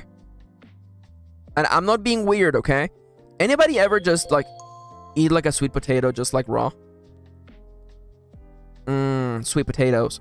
And you're thinking to yourself, Max, it's so weird to eat anything that comes out of the earth raw. Yeah, what about carrots? What about jicama? Huh? What about jicama, huh? Oh my god, like yams, like just like raw yams, so good. Oh my god. It's definitely fibrous, I will give you that. But man, it's tasty. Yeah, sweet potato's so good. Okay, yeah, eating raw garlic, that's definitely, if you're really, really bold.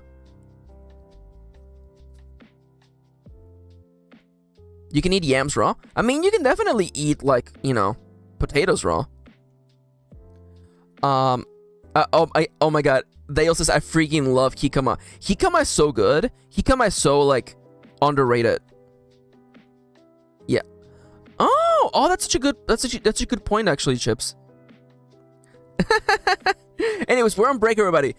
You know what it means? Get up. Stretch your limbs. Oh, there goes my shoulders popping again. Drink some water, We're already halfway through the stream, and we've made a lot of progress, I think. You may be thinking to yourself, Max, so far, we have not designed anything.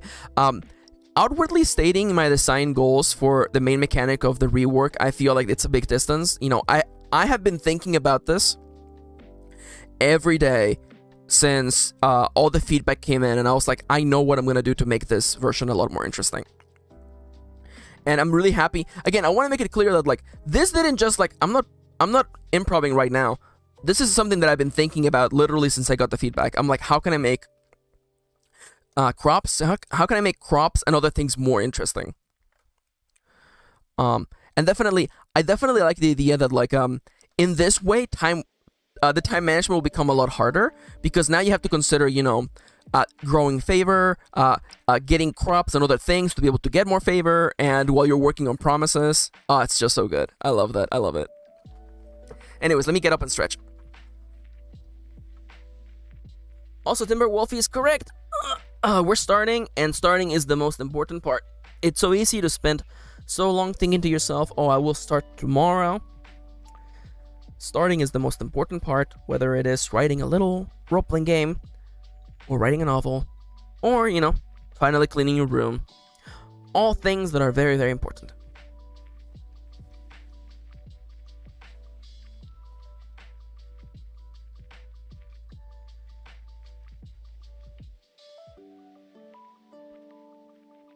Also, Hito said, raw onion every day and garlic when you have a cold. I've heard that. I've actually heard that. This streamer I know recently hit a goal of eating a raw onion live on stream like an apple. It was intense. Yeah. Definitely not gonna do that on stream. What? Like how many nuggies would I have to ask for, you think? To be like, alright, we're gonna make Max eat an onion like an apple live on stream.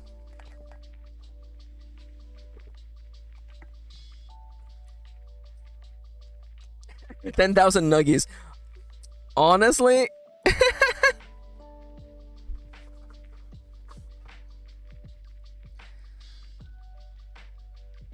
Oh my god. It's funny because Kirin and I were talking. It's like, how much would someone have to give you for you to take one bite out of an onion like an apple? And let me just tell you that I was like, I wouldn't ask for $10,000. Kirin was like $1,600. I'm like, oh, for $1,600 I would definitely take a bite out of an onion for $1,600. For $1,600 I would do that. You're kidding me? It's a little bit of it's a little bit of suffering, but so is the rest. So is life in general. Kitty says that she would ask for 10,000. I would do it to prove that I could. Honestly. No, I hate that Timberwolfie's right though. If I set the bar high, we'll reach it eventually. It's so true. I should underline this. No, I hate it when it does this. Yeah, like raw onion isn't bad. Okay, real talk though, okay? Okay. Which do you think would be better to eat raw, okay? White onion or red onion? Because honestly, here's just me giving you my unscientific, biased opinion, okay? I think red onions are just better than white onions. So even though I know that the red onion is probably more spicy, I would just eat that because I would be like, you know what, tasty. I don't even like white onion that much, honestly. Let me just stretch my arms one more time. Yeah, and Das is coming in with some sorry, I forgot about yellow onion existing. Isn't that the sweet onion?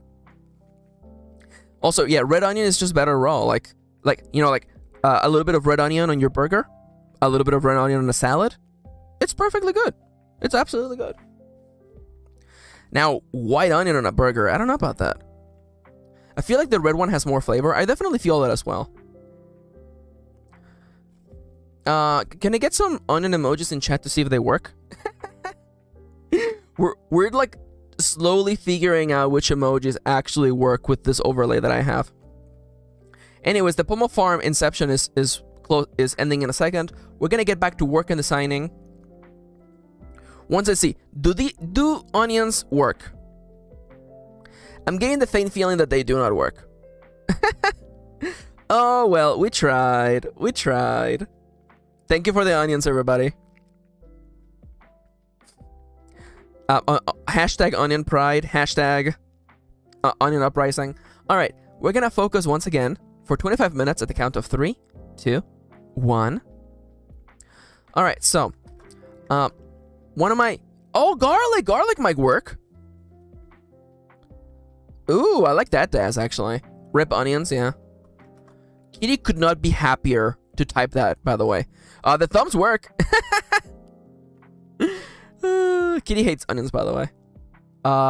My only issue now is that because I have get to work literally being like a main mechanic that's gonna serve a lot of purposes, I'm concerned about the get to work text being literally like the rules text for that move being like a whole 250 words. So let me just immediately start envisioning right now, okay? Because the way that I imagine is that, you know, get to work. Get to work. When you decide, when you gather resources,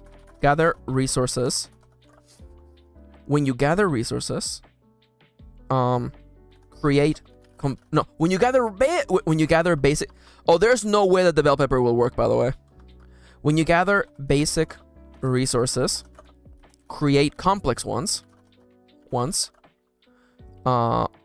craft complex ones, or create finished goods. When you gather basic resources, craft complex ones, or create finished goods. Something. Envision your approach. Follow each of the steps. No. By the way, I love the arguments going on, by the way, about onions. I love Timber. I'm too white for spicy. It's true. Kitty says that she's too white for even black pepper sometimes. It's true. It's okay. Honestly, you don't have to eat spice. It's fine. Nothing wrong with that. Oh my god, red sweet pepper. Oh my god, yes. Red bell peppers are just so good. Oh, I love all the little hard ice faces. Thank you.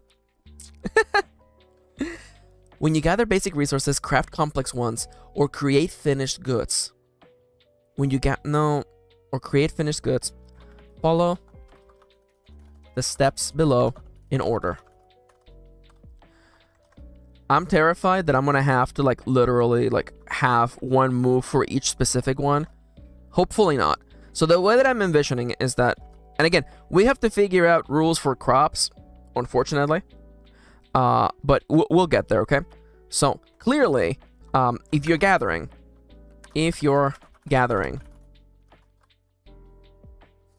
Oh, no worries, Hiro. Thank you for joining us today. I'm gonna launch into the cannon now. Guys, can I please get a few trans flags waving for Hiro as I say goodbye to them? Thank you for joining us today. Thank you for being part of the chat. I really, really appreciate it. Bye-bye, Hiro. So long, Bowser. There they go. Thank you for coming. When you gather basic resources, craft complex ones, or create finished goods, follow. Now, the wording here is not perfect, but that's fine. We'll make it work. Follow the steps in order. No. You know what? We'll figure it out.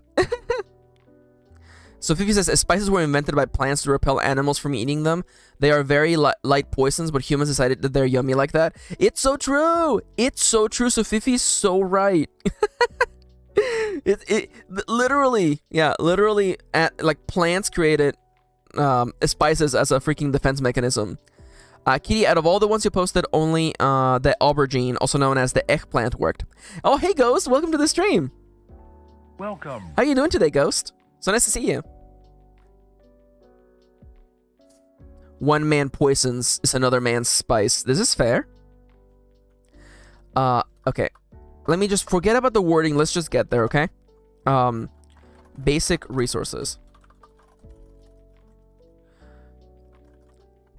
Oh, God. Okay, so if it's a basic resource, here's what you do, okay? Envision how you go about gathering it. If you're gathering, crafting, or finishing, that would be better. Gathering a basic resource, such as crops. No. Ugh. Oh, is that true? Is that true, Daz? I didn't know that. That's funny. Yeah, so Vivi says, no shame in not eating poison for fun. This is fair. Yo, hell yeah. Go get yourself something to eat. What have you missed? We started working on the design process for Iron Valley version 1.1. We're talking about some of the big topics. I'll be covering them in other streams too, because I want to get as much feedback as possible. I was going over the general fixes, and I'm also talking about the new feature added to the game, the favor/favorite item system. Where you're able to gift gifts to townies to earn a new currency that allows you to get more items and increase relationship with them and unlock hard events that helps you grow closer to townies, which may or may not lead to romance. Get to work. Okay. I'm making the mistake of trying to make it already like workable. Let's just imagine how this is gonna go, okay? So you're gonna use this for crops. You're gonna use this for gathering wood. You're gonna use this for gathering ore. You're gonna use this for... Is that literally it? Am I thinking... Oh, fishing. Fishing, of course, is part of this.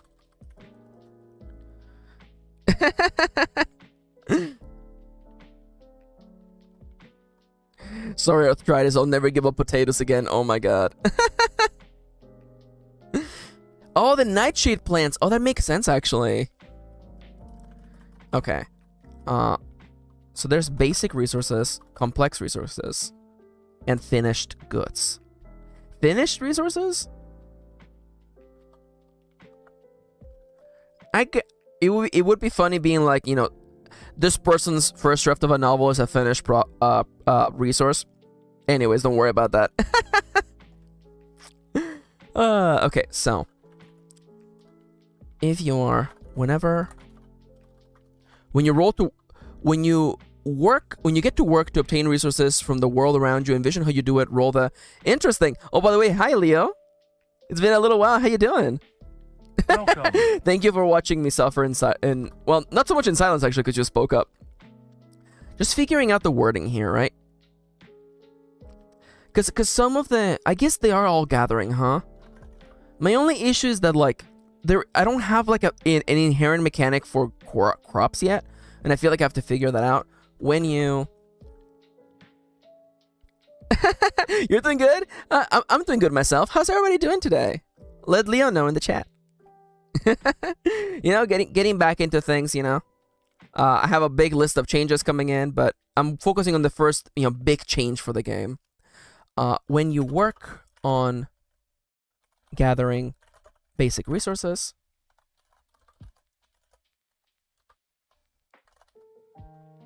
oh, I believe Leo got their project done in time, I believe. Yeah. I see Leo on the Ironsworn Reddit every once, or not the Reddit, on the Discord every once in a while. It is true. You make a really good point there, Leo. When you work, when you work to get basic resources, collecting. Ooh, interesting. When you work to collect basic resources, craft, complex ones, or finish a good or finish goods. This wording is not correct. We're just gonna move on. When the word is in the left, follow the steps below, depending on the type of resource. I know it's not elegant. We're just getting through the first version of this move. It's not gonna be elegant. Basic resources are just things like crops and... Oh, hell yeah, I love that. Hell yeah. Yo, I didn't know you were gonna release it as print on demand. That's exciting. I'm gonna have to give that a look-see for sure. Basic resources are just literally anything from like crops, wood, or fish. Even bugs actually, but we'll worry about that, because this could also, the get to work move could also be used for like making like potions and like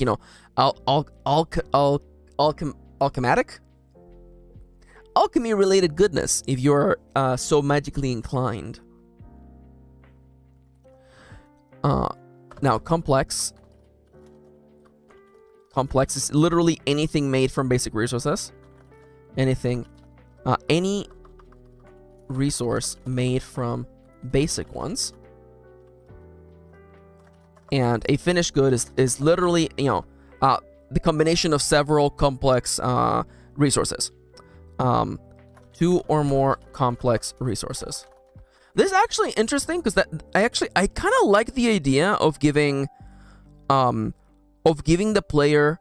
I know it's a really simplified way of like doing resources, but I like the idea of like, yeah, a complex is just 2 basic resources together. 2 basic resources. And then a finish is just 2 complex resources. So overall, creating a finished product is 4 resources. It's true. Yeah, Leo also makes a really good point. Yeah, you're right. Maybe it should be like you're just able to process things. Yeah, because actually I do realize that in that case, making 1 finished product would take a total of like 8, or it would take 8 time passing, which is crazy. See that's interesting there. Oh, we have a new person here. Anemiopolis? I think I got it. Hello. Welcome to the stream. If this is your first time, hi. The name is Max. Pronouns they, them. Please check the description of the video for the rules on our chat. Oh, is that a game? No idea. Hell yeah. Thank you for hitting us with the exclamation mark rules. You have a question for me? Hell yeah, fire away.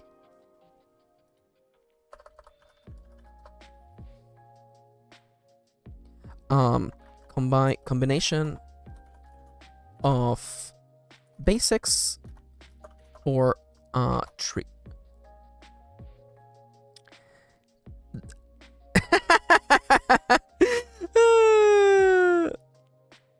All right. Hi. So, I'm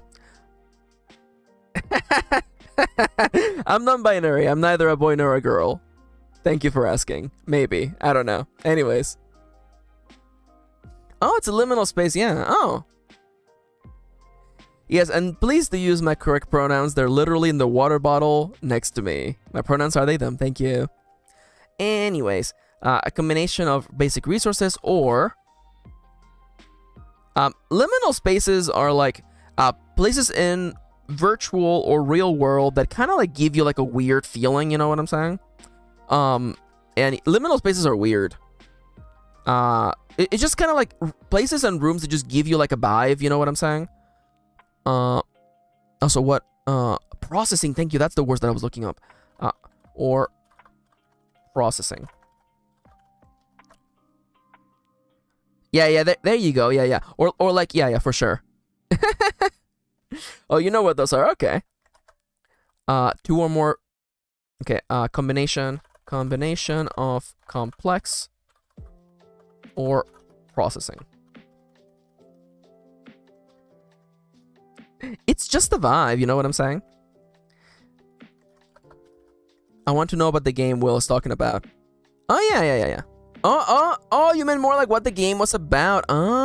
Is it like an adventure game, like a kind of like you're gathering things to get out, or is it like a horror game kind of thing? Honestly, when I think of liminal spaces, I mostly think of like games on the PS1 or the N64. Like a Majora's Mask for the N64 has so many liminal spaces in it, as does like the original Mario 64. So now, I envision back rooms. Okay, so now I'm thinking for resources. You're either gonna be like tending crops, or you're literally just gathering from the world around you. So you're chopping wood. You literally just collect it. 10 crops. Then 10th crops or animals, maybe? I have not at all thought about how animals are gonna work in this game, by the way. 10 crops or animals. Collect from crops or animals. Collect from natural resources such as fishing, fish, bugs, wood, or literally foraged. Ooh. Is that how you spell foraging? No, it's not. No, it's not. Okay, there you go. I had an extra I in there. Okay. I'm just gonna ask, because I literally don't know what anybody's talking about. What the hell is a back room? What are people talking about when they say back rooms? Because it's a thing I see people talk about back rooms, and I have no idea what this is. Could someone please explain to me? But explain to me like I'm a child, because I kind of am. I'm silly and dumb. Oh no, Ghost is gasping. Maybe I know what it is, I just don't know the context. So please just what the hell's a back room? It's a mythology people have created. You clip out of reality and end up in an endless expanse of empty rooms with no logical expanse. Okay. What? Everyone answered like everybody. Does everybody know this but me? Is this like an old thing or is this new? I need to know. I'm dying here. I'm like, everyone replied so quickly. It's huge? It's huge? Oh. Oh my god, everyone talking about it so confidently has me being like, how did I miss this? Was I just too busy playing like FTL at the time? Oh, it's like the new Slenderman. Oh, it's been around for a while. It's a few. I love Alexo coming out of the woodwork to be like, it's been around for a while. Oh, the Backrooms is a physical SCP. Interesting. See, I know what SCP is. I know that one. I caught that reference. Oh my god. So that's what people are talking about when they say backrooms? Oh my god. Because I sometimes like I just, you know, I don't know what's going on in my YouTube recommendations. I don't know. But I literally got like I got a recommendation of like a mix of like Nintendo music where you're in a back room and it was like liminal and like creepy, and I'm like, is this the vibe? Kirin says I've watched a lot of creepypasta videos. Oh, yeah, good luck, Alexo. Hey, yo, go get them shinies. Yeah, and a very specific image associated with back rooms. Yeah. Back rooms. The image that I've seen for back rooms is literally like the bathroom of it's what every bathroom in Universal Studios looks like, kind of. It's just like seemingly endless, just like halls. There's this bathroom in Universal Studios. I guess it's Anaheim, I guess. But no, there is one. It's the bathroom. It's the bathrooms literally next to the Jurassic Park attraction. That like you walk in, and I kid you not, okay? You walk into this bathroom, and normally when you walk into a bathroom, you know, there's stalls on one side, and then there's literally like the sinks and the mirrors on one side, right? In this freaking bathroom, okay? This is a real place, okay? You walk in, and you're coming in. You know what? Actually, hold up. I need to like literally draw this. Let me just pull up Microsoft Paint Online. I have to show you what it looked like in my... Okay, so imagine, okay? Let me actually... Can I make the canvas a little bit bigger? Thank you. Okay, so... Imagine you come in... Oh, this is great. This is great. Okay, so here's the door, okay? Here's the door, okay? You see this? This is actually not big enough, okay? Let me make my lines a little bit thicker. Okay, so... Imagine, okay? So this is the double doors that lead to the bathroom, right? You know, you come in this way, right? And immediately, you're not gonna believe this, okay? You walk in, and the freaking bathroom extends. I kid you not, in an actual X pattern. It's ridiculous. It's absolutely ridiculous, okay? Like this bathroom was absolutely ridiculous. You come in, okay? You come in, and like there's like stalls are this way. Stalls are this way. And there's stalls this way. And then all the sinks are this way. And there's sinks this way. I absolutely don't know what absolutely mad person designed this. Step 1, be a pirate. I don't understand. Yeah, no, like it's literally shaped like an X, and I have no idea. I have trouble understanding how this is like effective architecture. You know what I'm saying? Like, how is this like effective, you know? Like, usually, architectural-wise, you want like all of your like piping to go the same place. And how you have piping? Let me just illustrate all the piping in this room, okay? You have piping here, you have piping here, you have piping here, and piping here. This one here makes sense, okay? This here makes sense. But like, I don't know how any of this connects to one another. This looks like the bathroom that someone would make in like The Sims, okay? This is a bathroom that you make if resources don't actually exist. But I need you to understand, okay? You come in and the floor is all like reflective tiles. The ceiling is reflective, the walls are reflective. So you're in this freaking like nightmare liminal room. I love Will's like feng shui. Yeah, absolutely. Go to this bathroom. Step 3. Question mark. Step 4. Treasure. You found it. Trips bathroom inspo. You're not wrong. I feel the plumber in a soul is starting to feel pain. It's true. Why? Yeah, why are they reflective? I don't know. It makes it seem like this room is way bigger. For all I know, the room could have been like this small, but all the reflective things made it like incredibly like it. And the worst part, honestly, the worst part is that like the floor was all wet because there's so many people that are like, I wash my hands and then I go this way. You know, like I just wash my hands and I go this way, okay? And nobody uses the freaking like air, like the air thingies because they suck. So everybody's walking this way with wet hands, right? So there is a huge puddle. There's a huge puddle right here. You know, this is the danger zone of like you're gonna trip here and fall over and break your neck. But everyone has to go through this area. You know, if you want to go to the bathroom, you have to go this way. You have to navigate the trap. You have to navigate the danger zone. You know.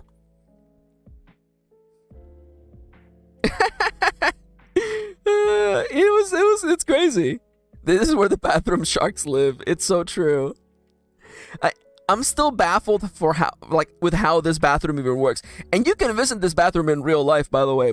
It's the bathroom in Universal Studios Anaheim, right next to the Jurassic Park section of the park. Like, you have to go down this like seemingly endless hallway, but like it's there. Sorry, I feel like I just described like doing like a skip in Mario 64. It's like, yeah, go down the seemingly endless hall, like turn around, and then just do a BLJ. Just do a backwards long jump, and then just face yourself through the wall. Okay, you'll get there. I like Leo. Roll initiative. Absolutely. See, maybe this is the part where you realize that I have no wisdom. Because I'm like, you know, I should have probably rolled for traps in this room, and I didn't. You can enter the back rooms through this. See, that's what I was thinking the whole time. I was like, this is literally like, because when you were describing the. No worries, Dale. I'm sorry about your earbuds. You can't even hear this, but nonetheless, can we get some trans flags for Dale? Thank you for joining us, Dale. I'm literally waving to you in real life. You can't even see me. I hope you have a lovely day. Bye-bye. So long, Bowser. Yeah, you get a BLJ into the back rooms. It's true. Oh my god. Wait, hold up. I'm assuming that everyone here is a gamer, but in case you don't know what a BLJ is, I'll show you what a BLJ is, okay?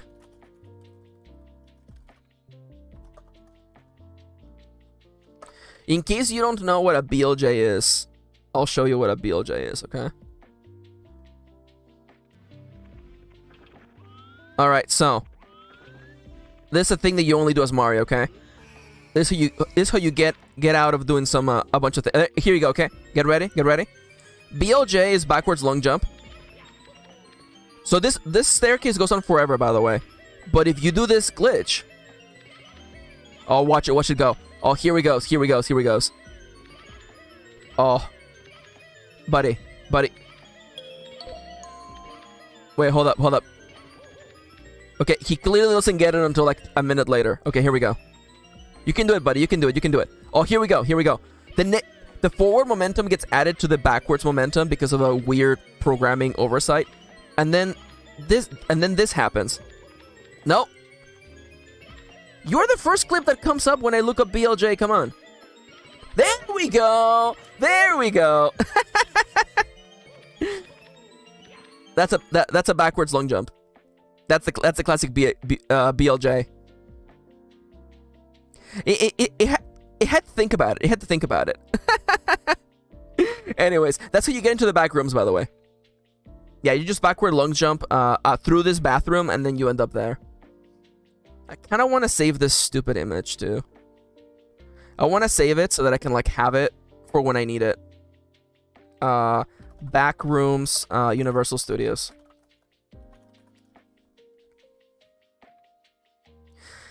I thought that's just how people go upstairs. I love that, Leo. I love that. Okay. Wait a minute. Did the timer go off? It did! Holy crap. We're supposed to be on break. Everybody get up and stretch and drink some water, okay? I legitimately feel like I might have to go fill up my water bottle because I've been drinking a lot of water today. Yeah, it was a bit confused. Yeah, definitely, like... It was definitely someone's first time doing a BLJ, for sure. But, you know, the spirit was there. Now, I have 3 weeks. What can I grow in 3 weeks? Kale? Onions? Kales for sure. Grow some kale. There we go. I have 13 bucks. Can I buy anything else with 13 bucks? I mean, it's something.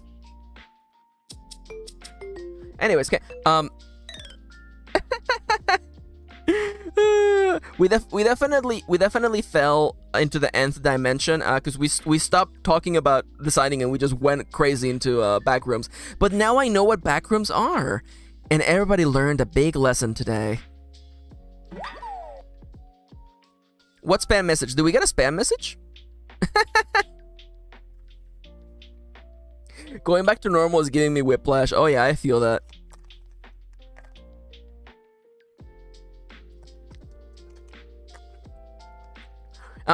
The funny thing is that I'm on live chat, so I should have actually seen it, but nonetheless. Okay, everybody, take a sip of water. I'm gonna get up and fill up my bottle. I'm gonna be right back. It's literally gonna be 1 minute. So, oh, yes. Goldfish wants to know, what is the game that I have on screen? So this little pal right here is called Pomo Farm, and it comes from the name Pomodoro, which is Italian for tomato, and the Pomodoro method. It's a little farming game that helps you track pomodoros, and literally, you know, you focus for 25 minutes, and then doing your breaks, you just grow little crops. It's a little fun way of gamifying being productive, and that's why we use it on the stream. It's literally $5 on Steam and on itch.io. I recommend, if you're interested in being more productive, I fully recommend Pomo Farm. Anyways, I'm gonna unplug my my virtual self. I'm gonna be right back, okay?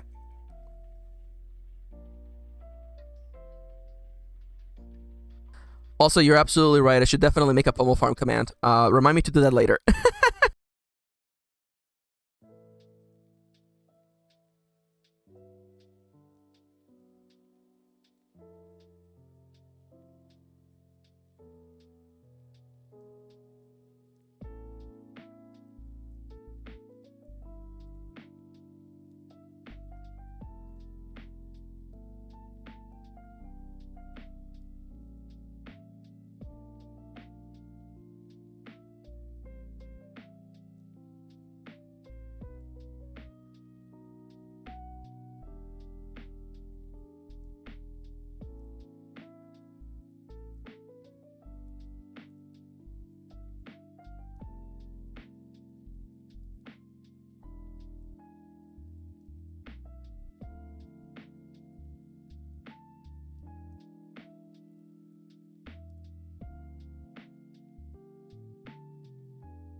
Oh my god. What's happening in chat?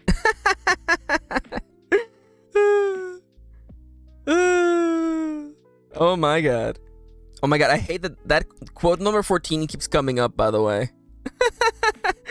Hello everyone. Oh, cozy backrooms. I love that idea for sure. Thank you for the balloons. I love it. I'm back. How's everybody doing, by the way? Oh, I love that the fishies work, and the fishies, it makes it look like I'm inside of a water tank. I love it. Yeah, there they go. So, we know that the fish and the tropical fish emoji both work.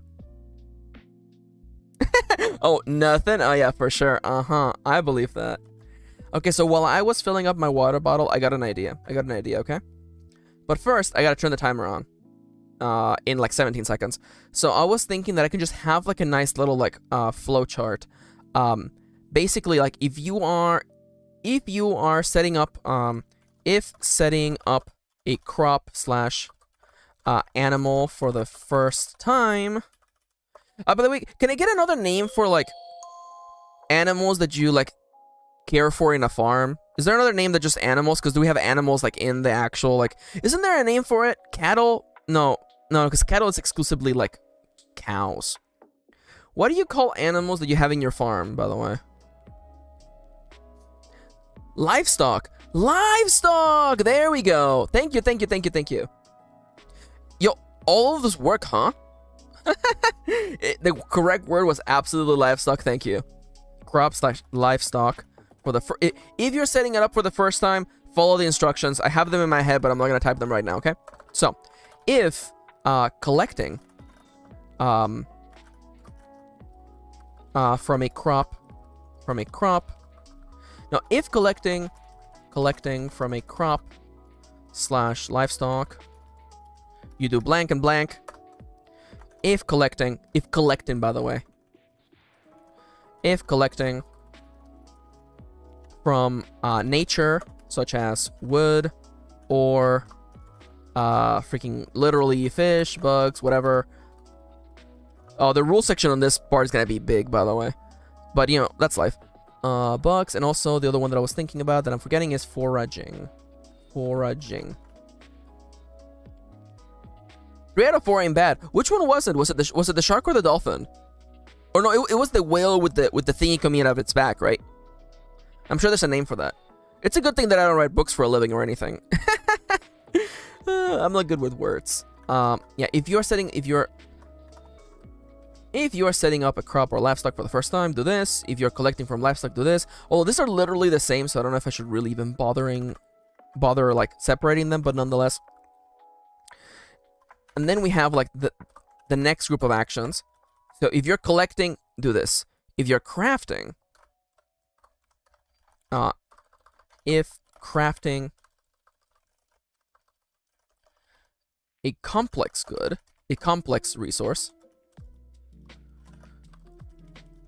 Oh, by the way, I should also probably like figure out like the actual move flow, because I don't think you should roll for getting to work. I almost feel like you shouldn't roll, because I think, and as I mentioned in the book, you know, time is gonna pass no matter what. No matter what you do, time will pass, right?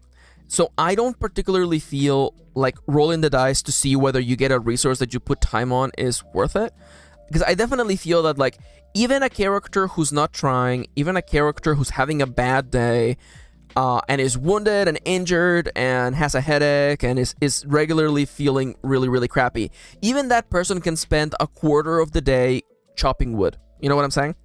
So I don't particularly feel like Oh, absolutely! Timberwolf says next break time. Is it okay if we try filling the screen with fish? Absolutely, I love that. Let's try that next time we go and break.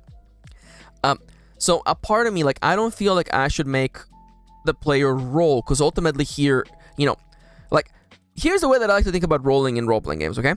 You roll if there is something at stake, or if time is limited. Now, when it comes to gathering, you know, picking berries, picking oranges from your orange or tree orchard, you know, gathering herbs in the wilderness, gathering mushrooms, catching a bug, I don't think it's necessarily something at stake. And secondly, you have time. Or if it's funny.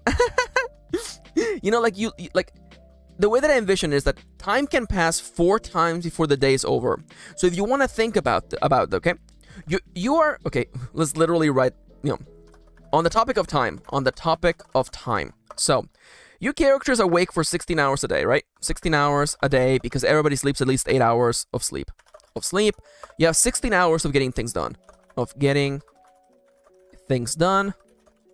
Which means that on average, each time passes, 4 hours pass. Now, I think that in 4 hours, anybody, even someone without any skill at chopping wood, can acquire 1 unit of wood. I am 100% certain of this. I have absolutely no doubts in my heart. With 4 hours, even I could chop 1 unit of wood. So my question is now, even me, or even you, even Kitty could do a unit of wood in 4 hours. 4 hours is a long time. See, now Ghost is actually leading me towards where I was going, actually. Ghost says at least 1, but then they roll for more. I think that's an interesting point, actually. Should players have the ability to roll for more? And that's actually an interesting point, because I mentioned in the description for the move, try your best, that, you know, edge is for light tools or tools that you wield with one hand or delicate tools, while iron is for using two-handed tools or heavy tools. It's true. So I definitely think that there can definitely be a push your luck kind of element. I like that. I definitely like that. I definitely... Now, Ghost is selling me on this.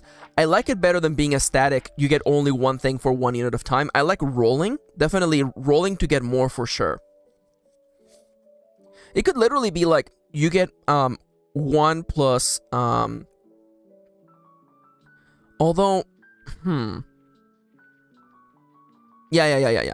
No, definitely. Well, you know, as I mentioned, in this move... Every time you gather, time will pass. So the only possibility...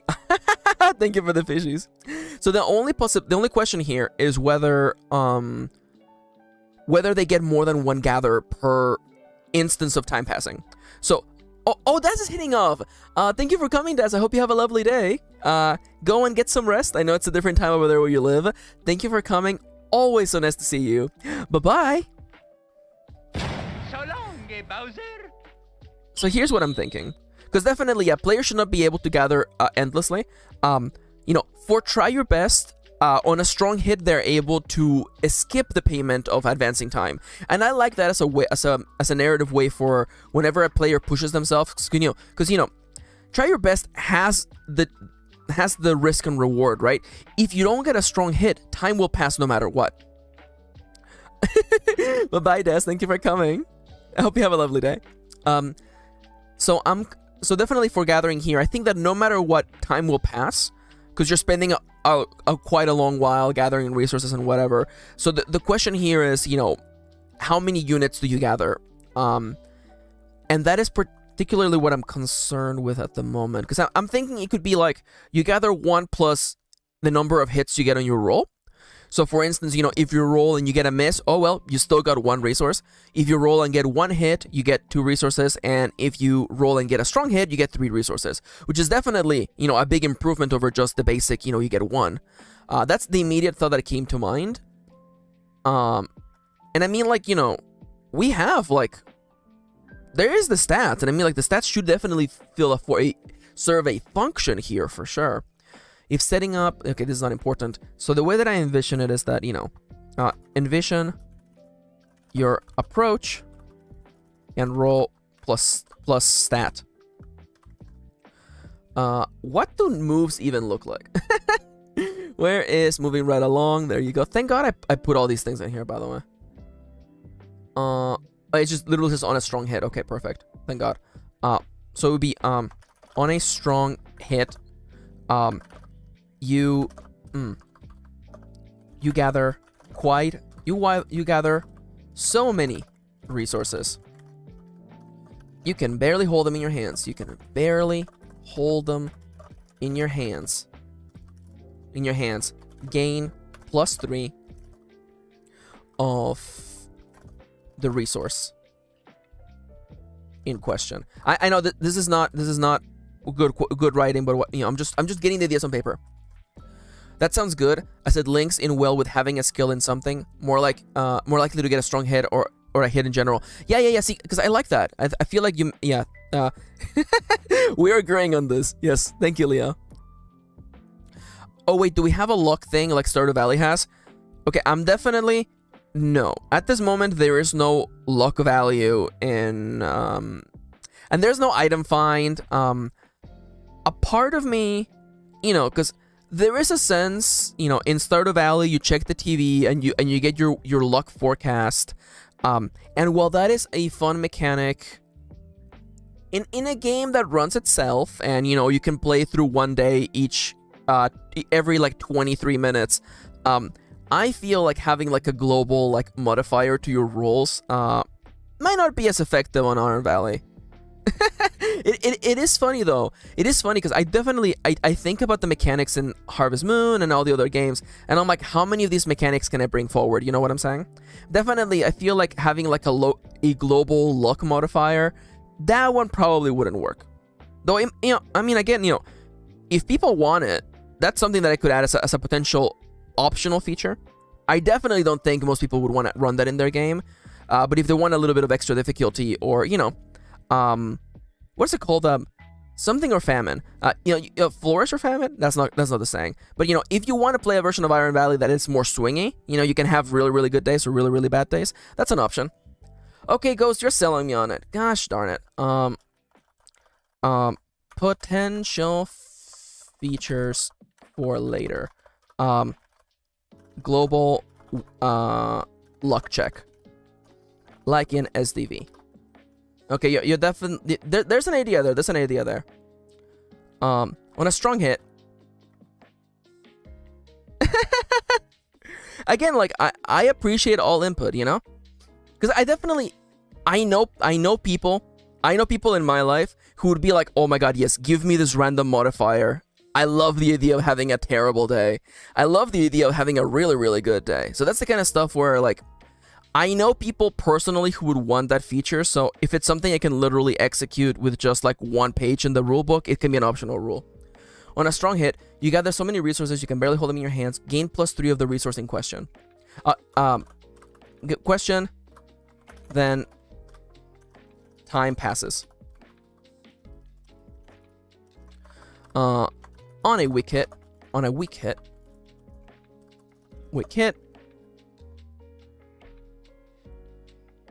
ooh, you get a lot more resources than you expected. You get a lot more than you expected. Gain +3, gain +2 of the resource in question. Then time passes. I definitely like you at least get one resource for sure. Then time passes, and of course on a miss, you only get a little. No, what's the best phrasing here?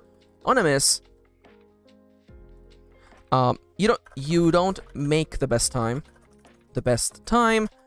but you certainly get what you were looking for. Gain +1 of the resource in question. Then time passes. I feel like there should be a comma in there. Oh, Kitty didn't even like do a revision pass. Kitty's my editor, by the way. I'm pretty sure that once she does go through Iron Valley, there's gonna be a lot more commas than there were before.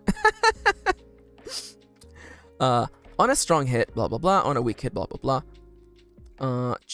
If collecting from a crop or livestock, decide on what resource you would like to gather. Then roll plus stat.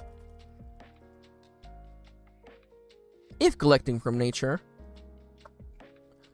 I mean, I feel like I'm literally just like, it's literally the same, right? If collecting from a crop, livestock. If gathering from a crop, livestock, or nature in the form of wood or fish. This is not gonna make it to the end. Or any kind of foraging. Decide on what resource. Name the resource you want to gather.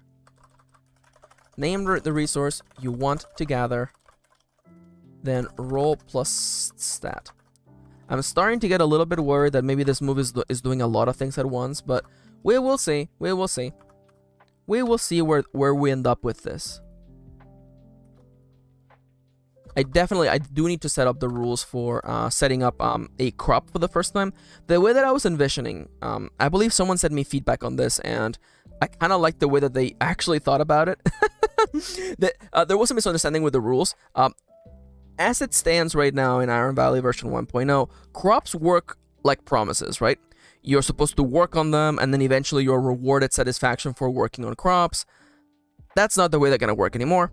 I want them to be mechanically different for sure. If setting up a crop or livestock for the first time, envision. I'm like, should your character have to roll to like plant? You know, should your character roll to plow a field and then like plant seeds in there? I don't think so. Maybe that's something we can think about later. Envision. Name the resource. No. Okay, I'm just gonna write this just very loosely, by the way. Name the resource. Name the crop / livestock.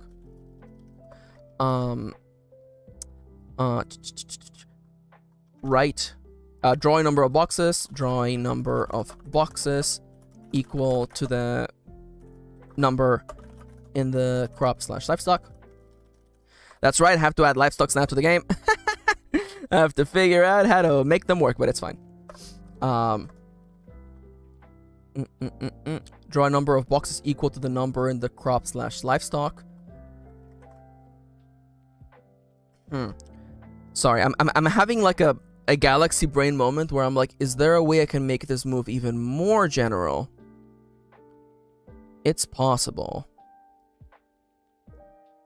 I definitely recognize that having a part of me is like have one move that does everything, and that move is like 1 page long, or have 3 moves that each does one specific thing.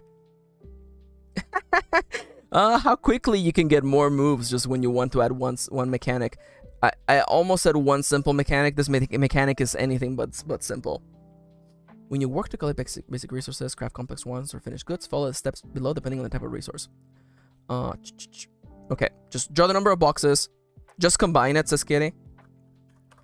Honestly, you know what? Profit. We can finish this later. So, how do I envision crafting complex resources? If crafting slip of the tongue. If crafting a complex resource, it's the strongest move of all time. It's like 3 pages long. If crafting a complex resource.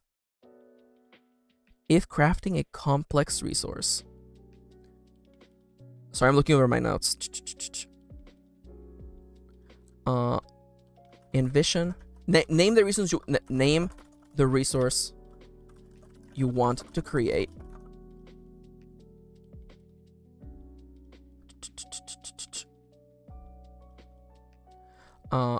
Envision how you are now, because we were talking about like crafting resources, complex resources requiring basic resources or something to the extent of that, and it can literally be like, you know, you combine multiple ingredients, or you literally just spend time. Okay, let me just write this in general terms. Okay, crafting turns basic resources into complex ones.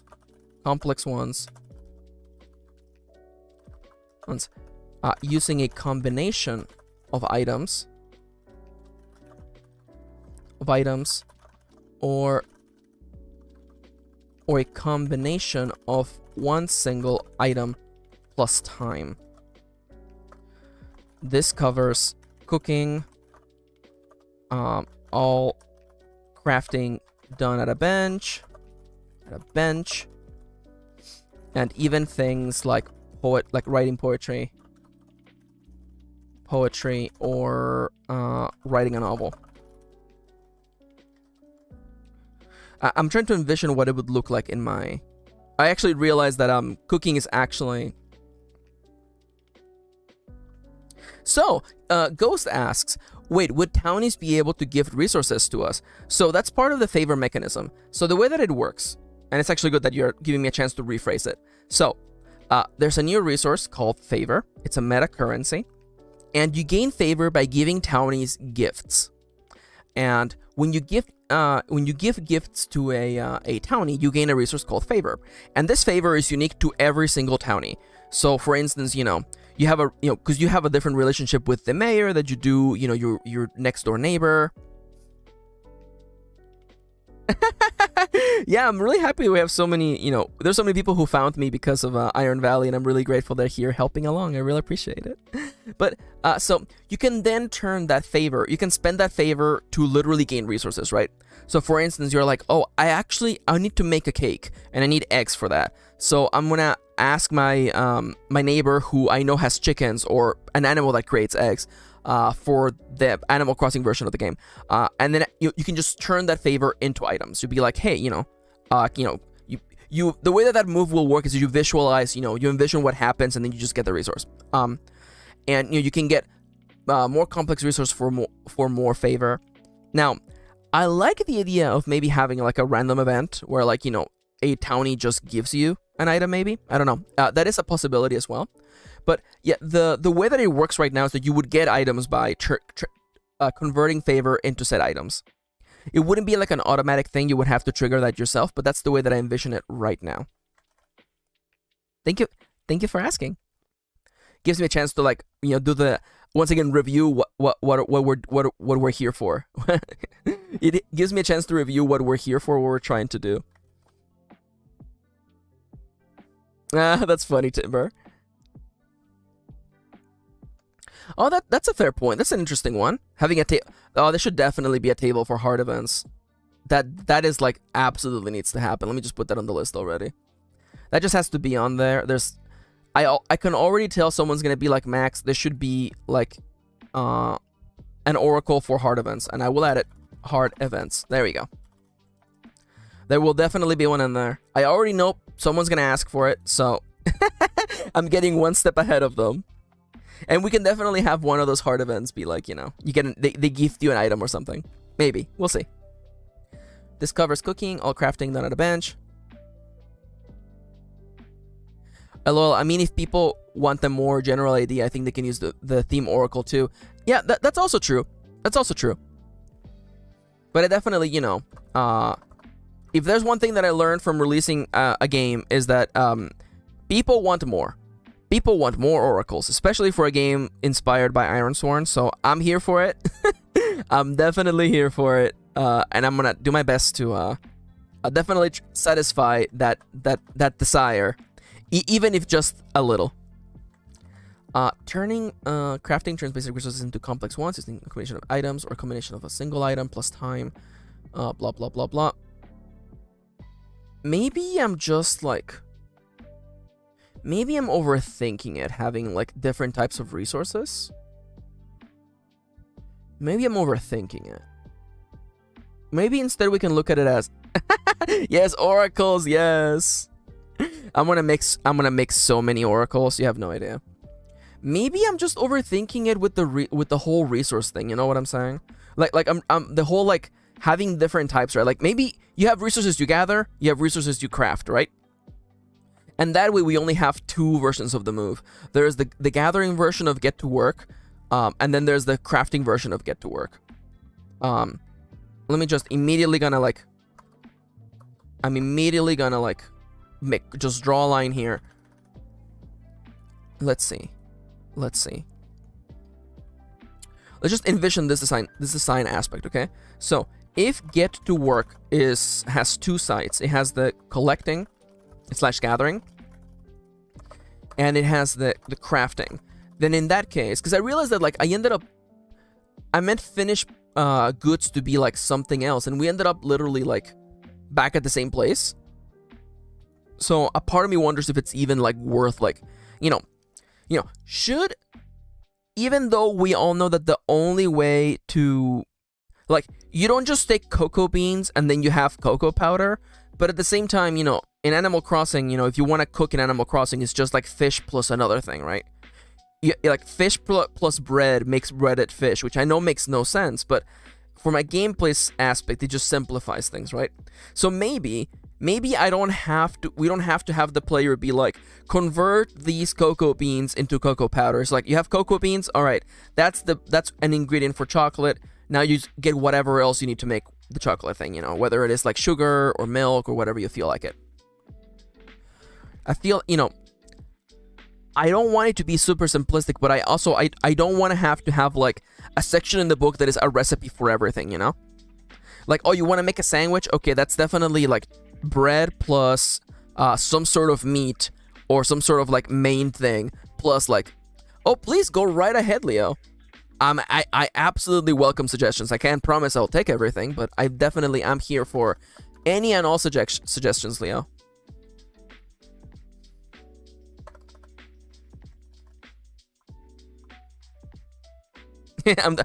I'm doing a little dance while I'm waiting for the message to come in. I'm gonna take a sip of water. Has it already been 25 minutes? Are you kidding me? Holy crap, time flies when you're having fun. I'm having a lot of fun, by the way.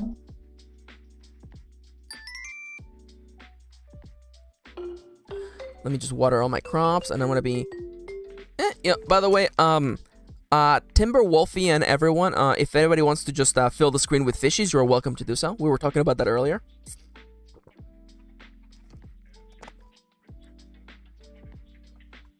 Alright. Let me just get up and stretch real quick.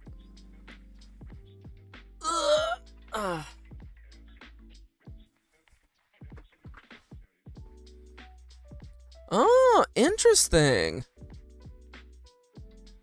Interesting. So Leo said a tax system like in Apothecaria. So when crafting an item, for example, you envision the tax like it needs wood, nails, glue, and you have to check that you have them all. That's interesting. And Ghost said, oh, it'd be cute if people could make their own recipe book, kind of like the new recipe added from Animal Crossing. You might also just be more abstract about the items in general, says Will, and leave their actual function up to the player's envisioning. This is also fair. This is also fair.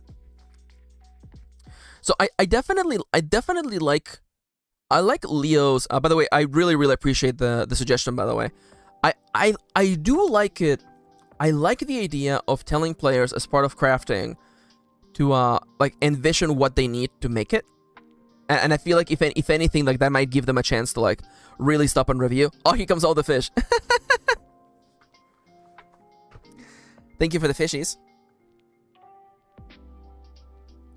Ah, here we go. So Soderni asks a question. We're on break, so it's fine. Thank you for the fishies.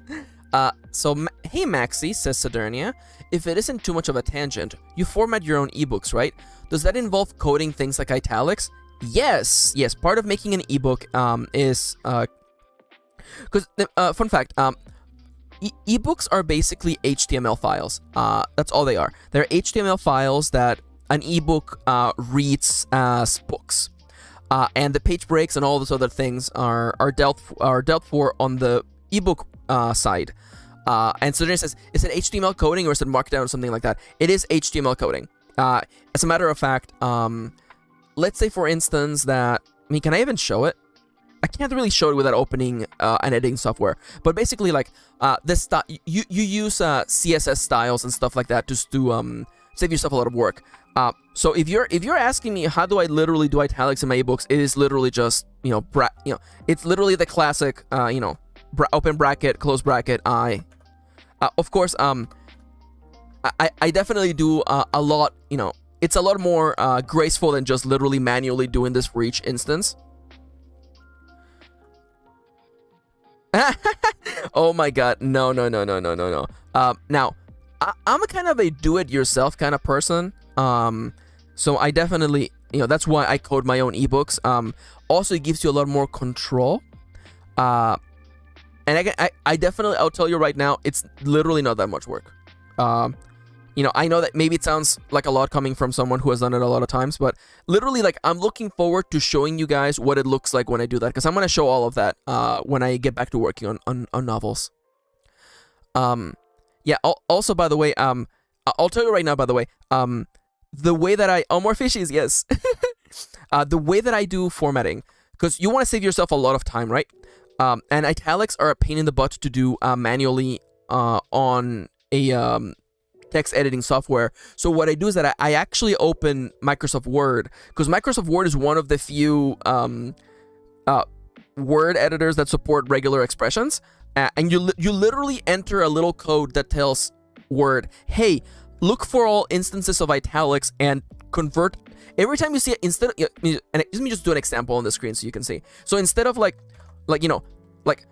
hey, Word, look for every word that is in italics and just convert it into italics, but it's surrounded by the tags, bracket I / bracket I close. That's literally what you do on the code. And that saves you a bunch of time. You literally just use the tools available to you. I will show you how to do all of those things. So feel free to take notes when we get there. Also, I see that we have a new watcher there. Hello there, Agan. Welcome to the stream. The name is Max. Pronouns are they, them. If it's your first time, please consider checking the rules in the chat. The rules in the description of the video, and I'm sure someone is already typing !! rules. Hello. We are chatting, and we have a bunch of fishies, but we're also working on a role-playing game. Thank you for the question, Sodernia. Again, never feel bad about asking me about these things. I know about these things. God, I know so much about these things. So I made SOPs. I made standard operating procedures. I literally made myself checklists to know what to do every single time. Oh, you waited for a break? You're welcome to ask whenever, silly. You can ask whenever. Speaking of focus times, this is literally the last cycle. Let's go. You're welcome to ask whenever. I was on a roll. I didn't particularly feel like I was on a roll, but if you perceive me in that way, then that's completely fine as well. Thank you for respecting me being on a roll. That being said, you're welcome to ask whenever you have a question. Alright, so the way that I'm envisioning it is that, you have the collecting or gathering. Oh, did I see Ghost's comment? Oh, I might have missed it. Ooh, okay. Ghost said, I agree with Will. Some people might want to grind resources, and others might want it more general. I guess it's almost like combat, like the combat card in Ironsworn. Yeah, that's interesting, right? I'm the kind of person that, when it comes to Ironsworn, I love the battle move, because the battle move just, it reduces combat to just one dice roll. And forgive me. Okay, I'm gonna give you a little secret, okay? I'm gonna tell you a little secret, okay? Let me just I'm gonna close up on you. I'm gonna pop in a second. Okay, let me tell you a little secret, okay? So I may or may not, I already know what my next Ironsworn based RPG is gonna be. I already know. I already even know the title of it, okay? And let me just tell you that it's gonna be an Ironsworn hack inspired by Japanese role-playing games. Namely, Final Fantasy and Dragon Quest / Dragon Warrior, and I already know what I'm gonna do, okay? And I'm gonna tell you, I'm a little secret, okay? All combat that isn't against bosses is just one roll. You're fighting goblins, just roll once. You're fighting giant sea worms, just roll once. Because much like in those games, the combat between getting to the final bosses is nothing. It's just literally there for you to get experience and get resources. Much like it will be in that add-on I'm thinking of making. Once Ironvalley is definitely in a better state. So definitely, I like the move battle. Because I feel like mechanically speaking, especially for a game inspired by Japanese role-playing games, most combat, it should just be done in one roll, Just make it one roll. Literally, just roll to see. Did you defeat all the goblins? You did. All right, here's experience points.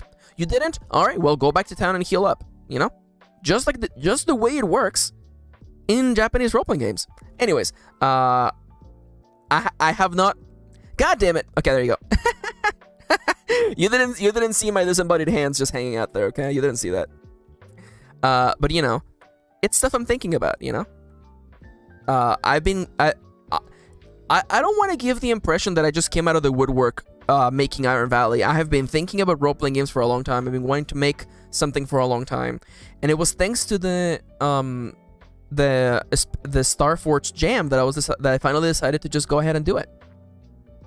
I am so grateful for the people who organized that jam. It finally got me to start, which is, as we have stated before, the hardest and most important part. Alright, so in this case, we're looking at the move Get to Work as being two halves. We have the collecting and gathering, and then we have the actual crafting. Because then in that case, you don't have to worry about... Yeah, I feel like it makes a lot more sense. You're either collecting it or you're gathering it. And I feel like it's really easy to understand the concept of you're just collecting bugs, you're collecting fish. Maybe gathering, actually. Whatever. It's semantics at this point. You know, you're gathering, you know, apples in your orchard. You're gathering, you know, milk from your cows. You're gathering, you know, eggs from your chicks. From your chicks! From your chickens. And you're also gathering wool from your sheep or alpaca or bunnies or whatever it is that you have. So in that case, for the case of gathering, your roll plus stat to see how many of each stat you gain. Also, by the way, another thing, by the way, in case anybody's wondering, there will be a new move for giving gifts, and this move will also advance time. So that is another thing that I want to make it very clear, is that, like, someone may be thinking, okay, Max, so let's say my character just grinds out a bunch of items on day 1, right? You know, let's say I get a strong hit 4 times, which means that I have gathered a total of 12 items. Now I'm gonna go to a villager and just dump a bunch of items on their lap, right? And I'm like, nope, you can only give 1 item per day. And also, it's part of a new move, so you're also choosing to spend time. So even if you could give them more than 1 item, you would only be able to give them 4. But you can't, because that's not how the game's gonna work. So I wanna, you know, not saying that I wanna stop players' fun, but we know that players will find a way to optimize the fun out of a game. And they'll be like, all right, well, definitely the most optimal strat for starting your first day of Iron Valley is to actually get a bunch of resources. Spoon just drowning someone in milk, yelling, "Love me!" It's so true. It's so true, Leo. You're so right. Yeah, it doesn't quite work like that. It doesn't quite work like that. And also, you know, in this case, now that I'm moving away from the idea of categories, in that case, I definitely like it better if it's just, oh, no worries, baby. See you in a little bit. In that case, I like it better that, all resources get you, you know, 1, hello there, very long name. Hello there, welcome to the stream. The name is Max. My pronouns are they, them. If it's your first time here, please consider checking the description of the video for the rules. Also, hello. Welcome. We're designing a role-playing game today. So the other thing is that in this case, then every villager, I think, will definitely probably just roll on tables for like their favorite items, because definitely in this case, then every item just gets 1 favor, and whatever is their favorite item will get them more, maybe 2 or 3. We'll see. A comeback to spoon milk affection. It's true. It's true. Some players out there are gonna be like, I have baskets of apples. Please love me. I guess technically speaking, the item that grows the fastest is mushrooms and flowers. So I imagine, oh my god, so I'm already ready for someone to be like, by the way, I kept rolling up new townies until I found a sexy one who loved mushrooms, and now I'm rolling in affection points, and I'm like, oh you, you know, yo, that feeling when your favorite townie rolls up and they love flowers, and you're like, oh, let's go. They love flowers. Flowers are the easiest thing to grow in Iron Valley. They take the shortest. Where are the flowers? Here you go. Flowers only take 3 progress boxes, which would mean 3 days. 3 days. Although, actually, maybe it'd be like, I'm the townie. Yeah, so far, crops are organized into flower, mushroom, grain, herbs, vegetable, fruits, and berry. And this still feels good enough for me. So in that case, I wonder what the other resources would be. I mean, you know what? I literally have the paper that I was writing on. By the way, please enjoy the paper ASMR, by the way. What would be the toughest gift to, the toughest gift, I think, would be something like the finished products. You know, like someone who only likes books or someone likes, like, furniture. That would definitely be a hard one. Although I love the idea of, like you pick up the carpentry skill and, like, you work at the carpenters and you have wood for days and you're, like, literally just making chairs nonstop. That is funny, and it's a little bit ridiculous in the fiction, but it also kind of makes sense within the context of, like, Animal Crossing and Stardew Valley, you know? I will say that when I played Stardew Valley and Ellie loves gems, I just kept giving her gems nonstop, and I know that it's kind of ridiculous. Oh, hi Tapas, welcome to the stream. Greetings. Hi there. If this is your first time, please consider checking the rules in the description of the video. My name is Max. My pronouns are they, them. And this is my productivity stream. We're working on designing a role-playing game right now. So, I have a big list. I'm literally going to prop it over here. So the resources so far... Oh, okay. Resources so far. So, right now in the game, we have flowers. We have mushrooms. We have herbs. We have grains. Oh my god, I can't believe that my crush just loves wheat. My crush just loves hemp. Oh my god.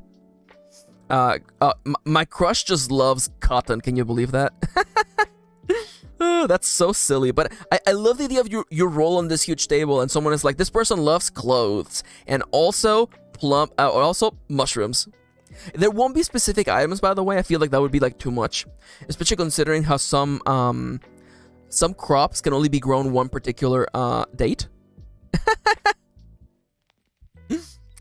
I just love the idea that, like, you keep gifting your crush chairs, and the inside of their house is just chairs, you know? A part of me just really, really loves that. I just love the idea that their house is just full of chairs. Grains. Then we have fruits, vegetables, and berries. Now, the reason why I was... Because some people might argue that, like, in some cases... Oh, absolutely not! Hey there, cat! Thank you for joining us today! Greetings. Nice to meet you. The name's Max. Pronouns are they, them. The rules for this stream are in the description. You're free to lurk. We're doing a productivity stream. They're at 10, but their house is full of chairs. I actually love that, Citra. Okay, you know what? I know that our mod is gone for a second. I'm literally gonna steal your quote. Citro, you just earn yourself your first quote.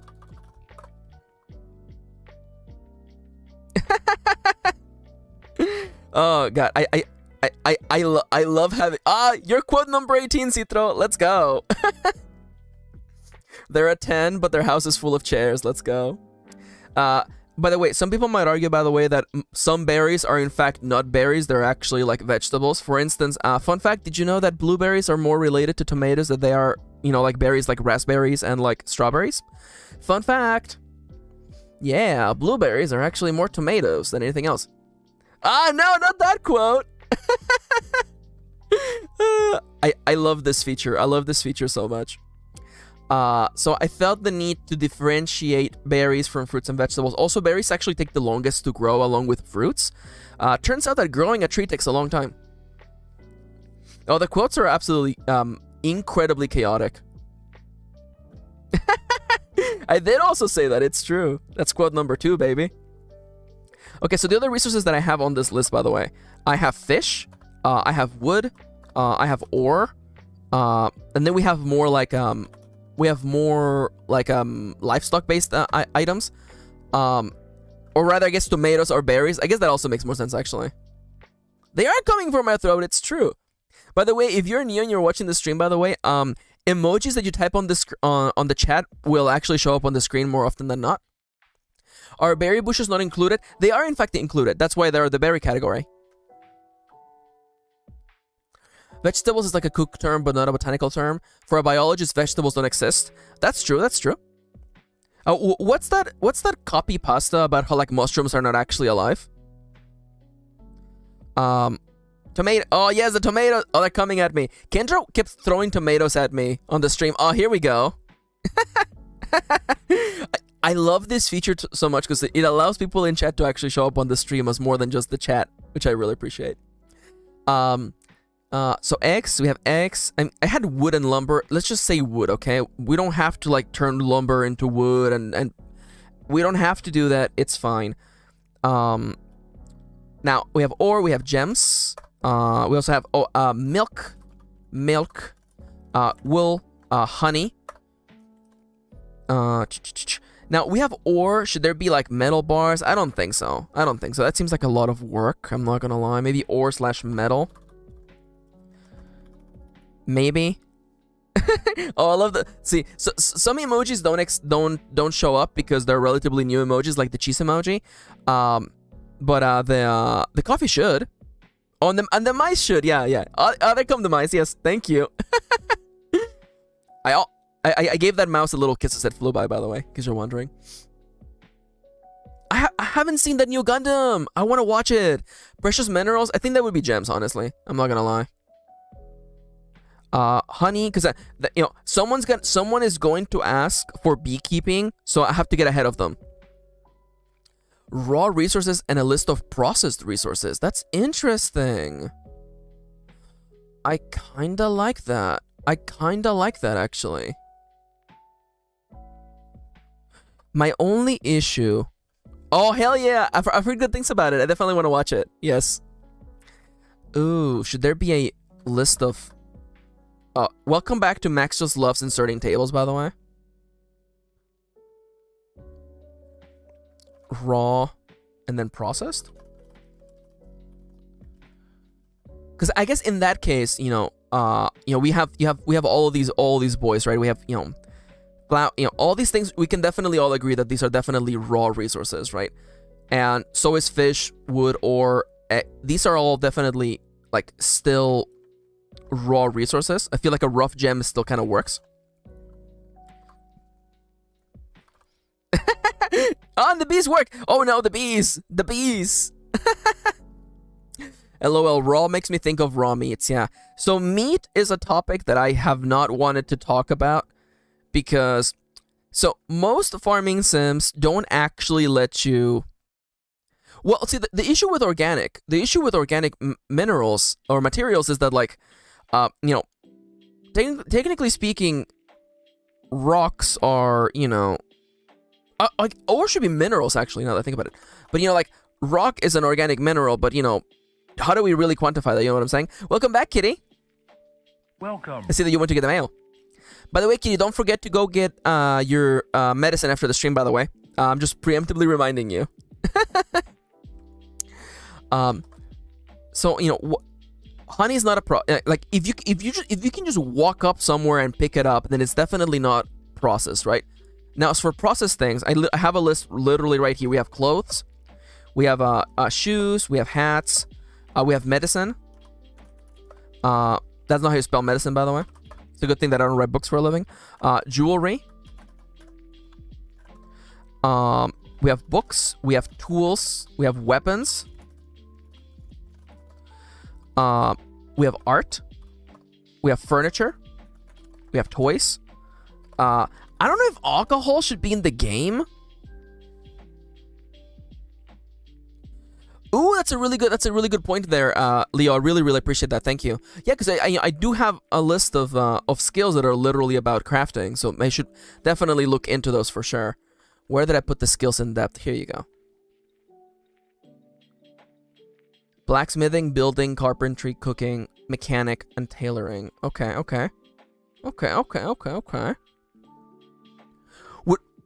Cooked foods definitely. By the way, meals is coming up actually. Cooked meals. I guess just meals actually.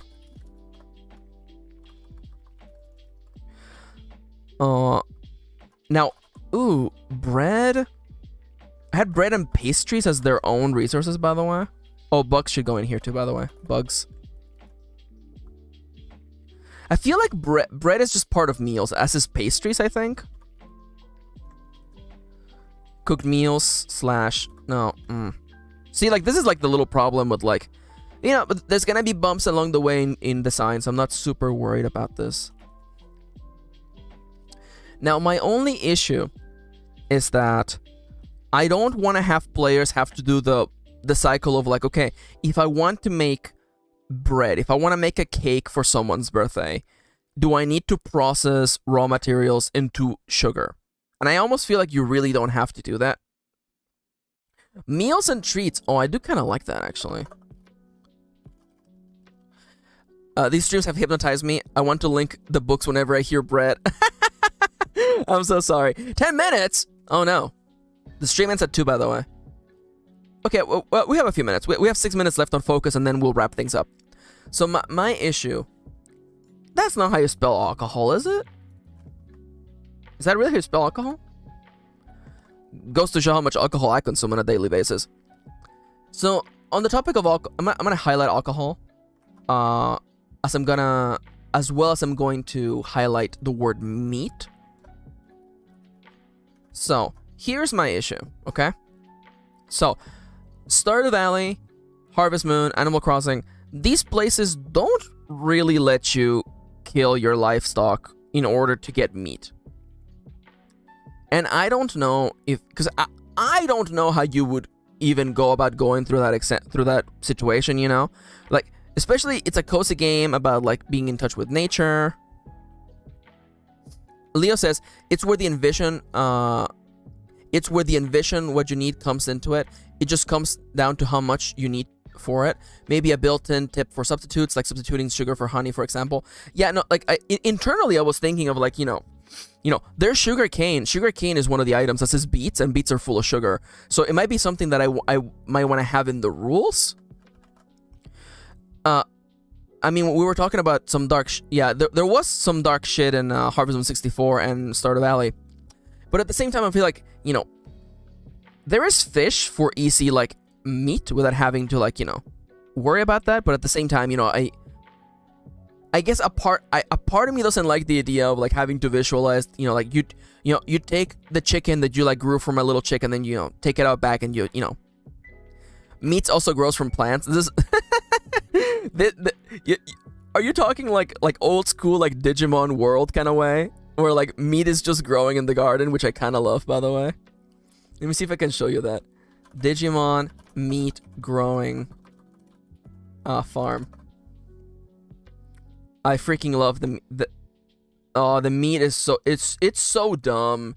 It's so dumb. I believe this is someone's, like, fan image, but, like, it's so dumb. It's just like meat on the bone, just literally growing in a crop. I don't know how ridiculous this is. Is this too ridiculous, by the way? Is this too silly? I feel like this might be too silly. You know what I'm saying? Oh, we do have tofu. There is, in fact, soybeans, and, you know, you know, and I imagine that you would turn tofu into you would turn soybeans into tofu doing that. It's up to the player, yeah. I guess, yeah. Now that's what I call plant-based meat. Oh my god, kitty.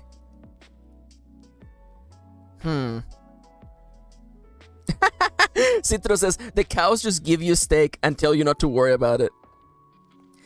It being on a bone is a bit much, but plant-based meats work for me.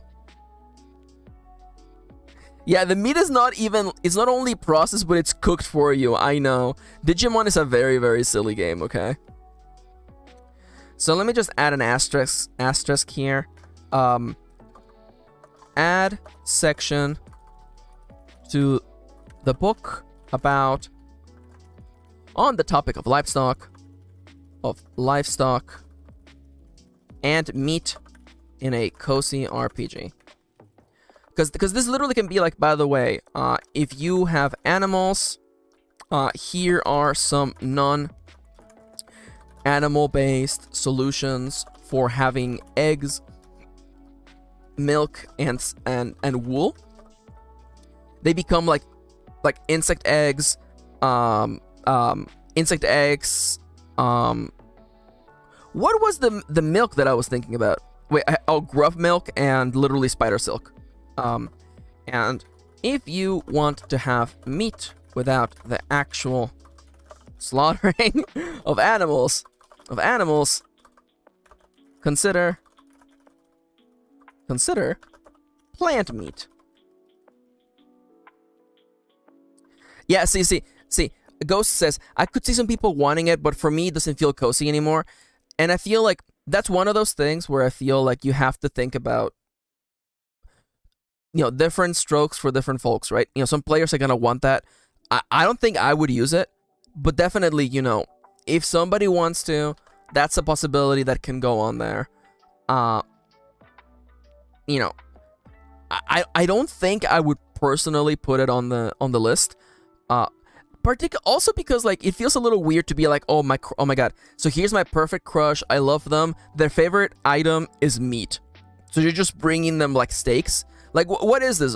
This makes it feel like it's Little Shop of Horrors energy, you know what I'm saying? It's just oh my god, you're just so cool and interesting, and then your date is feed me Seymour. Feed me Seymour. There you go. Yeah, that's a little musical reference for anybody out there. Feed me Seymour, feed me all night long. That's right, boy. Sorry, you didn't know I could make that sound with my mouth, huh? 'Cause if you feed me Seymour, I can grow up big and strong. There must be someone you can 86 real quiet and get me some lunch. Sorry, I'm deleting it. I'm deleting the musical references, I'm sorry. Okay, we have literally 30 seconds on the clock. So I think it's as good time as any to start winding down. So, I definitely think, I know it doesn't feel like it, but we have made a lot of process. Oh my god. Okay, Kitty, try quote number 18. I added that while you were gone. Try exclamation mark quote space 18. You should try that. So I definitely feel like we've made a long way. I know it doesn't feel like it, because it never feels like it until the whole damn thing is finished. But I really... That was Citro. We were talking about having your crush only loves furniture, so you just give them just chairs nonstop. Anyways, it's time for me to start winding down. So I really appreciate, again, we've gone through so much iteration, and I really appreciate it. Big thank yous to everyone who joined me today and was giving me ideas and giving me suggestions. I appreciate this so much. You guys have no idea how grateful, how thankful I am for the ideas and for the conversations. It was so nice to see you all. I will be back tomorrow with another design session, and of course I will be working in between the stream, just doing the tiny little housekeeping things, and we'll be leaving, I will be leaving the actual brainstorming and designing to these streams. So we have quite a few oracles to get working on. We'll probably do that tomorrow while I'm gonna let this sit in the back of my mind. I'll probably come up with the perfect solution, probably in the middle of the shower. I think that's how it's gonna go. Oh, no worries, Kat. Thank you for joining. Again, we love lurkers here, okay? You don't have to chat in the chat. I'm quite of a lurker myself on other people's streams. Oh, no worries, Adrian. Thank you for joining us. And now it's time for me to give you my little spiel that I give you at the end of every stream, okay? So, let me just get a little bit closer. Here we go. Hi there. I want to say that if you are going through a rough time right now, if you're dealing with some unfortunate thoughts and you're thinking to yourself, I'm going to be feeling this way forever, I'm never going to get over this, the truth is that you will. One day you will look back on these days and you will realize that you made it to the other side. You did it. Those emotions that seemed so powerful and overwhelming, well, they're now a thing of the past. The goal in life is not to overcome everything that comes your way, but to keep on marching on every single day. You know? Sometimes my cat is scratching at the door right now. I'm in the middle of my speechianto. Life is hard sometimes, and it can be really overwhelming, and it's okay to feel overwhelmed. But I want to inspire you to keep getting up in the morning, keep pushing on, and keep chasing that sunrise. Because the good days, they're over there on the other side. And together we'll find them. I wish you the best. I hope you have a lovely day. And I will see you all tomorrow. Bye-bye. Okay, that's all the time I've got. I gotta get back to playing Animal Crossing New Leaf on my Nintendo 3DS.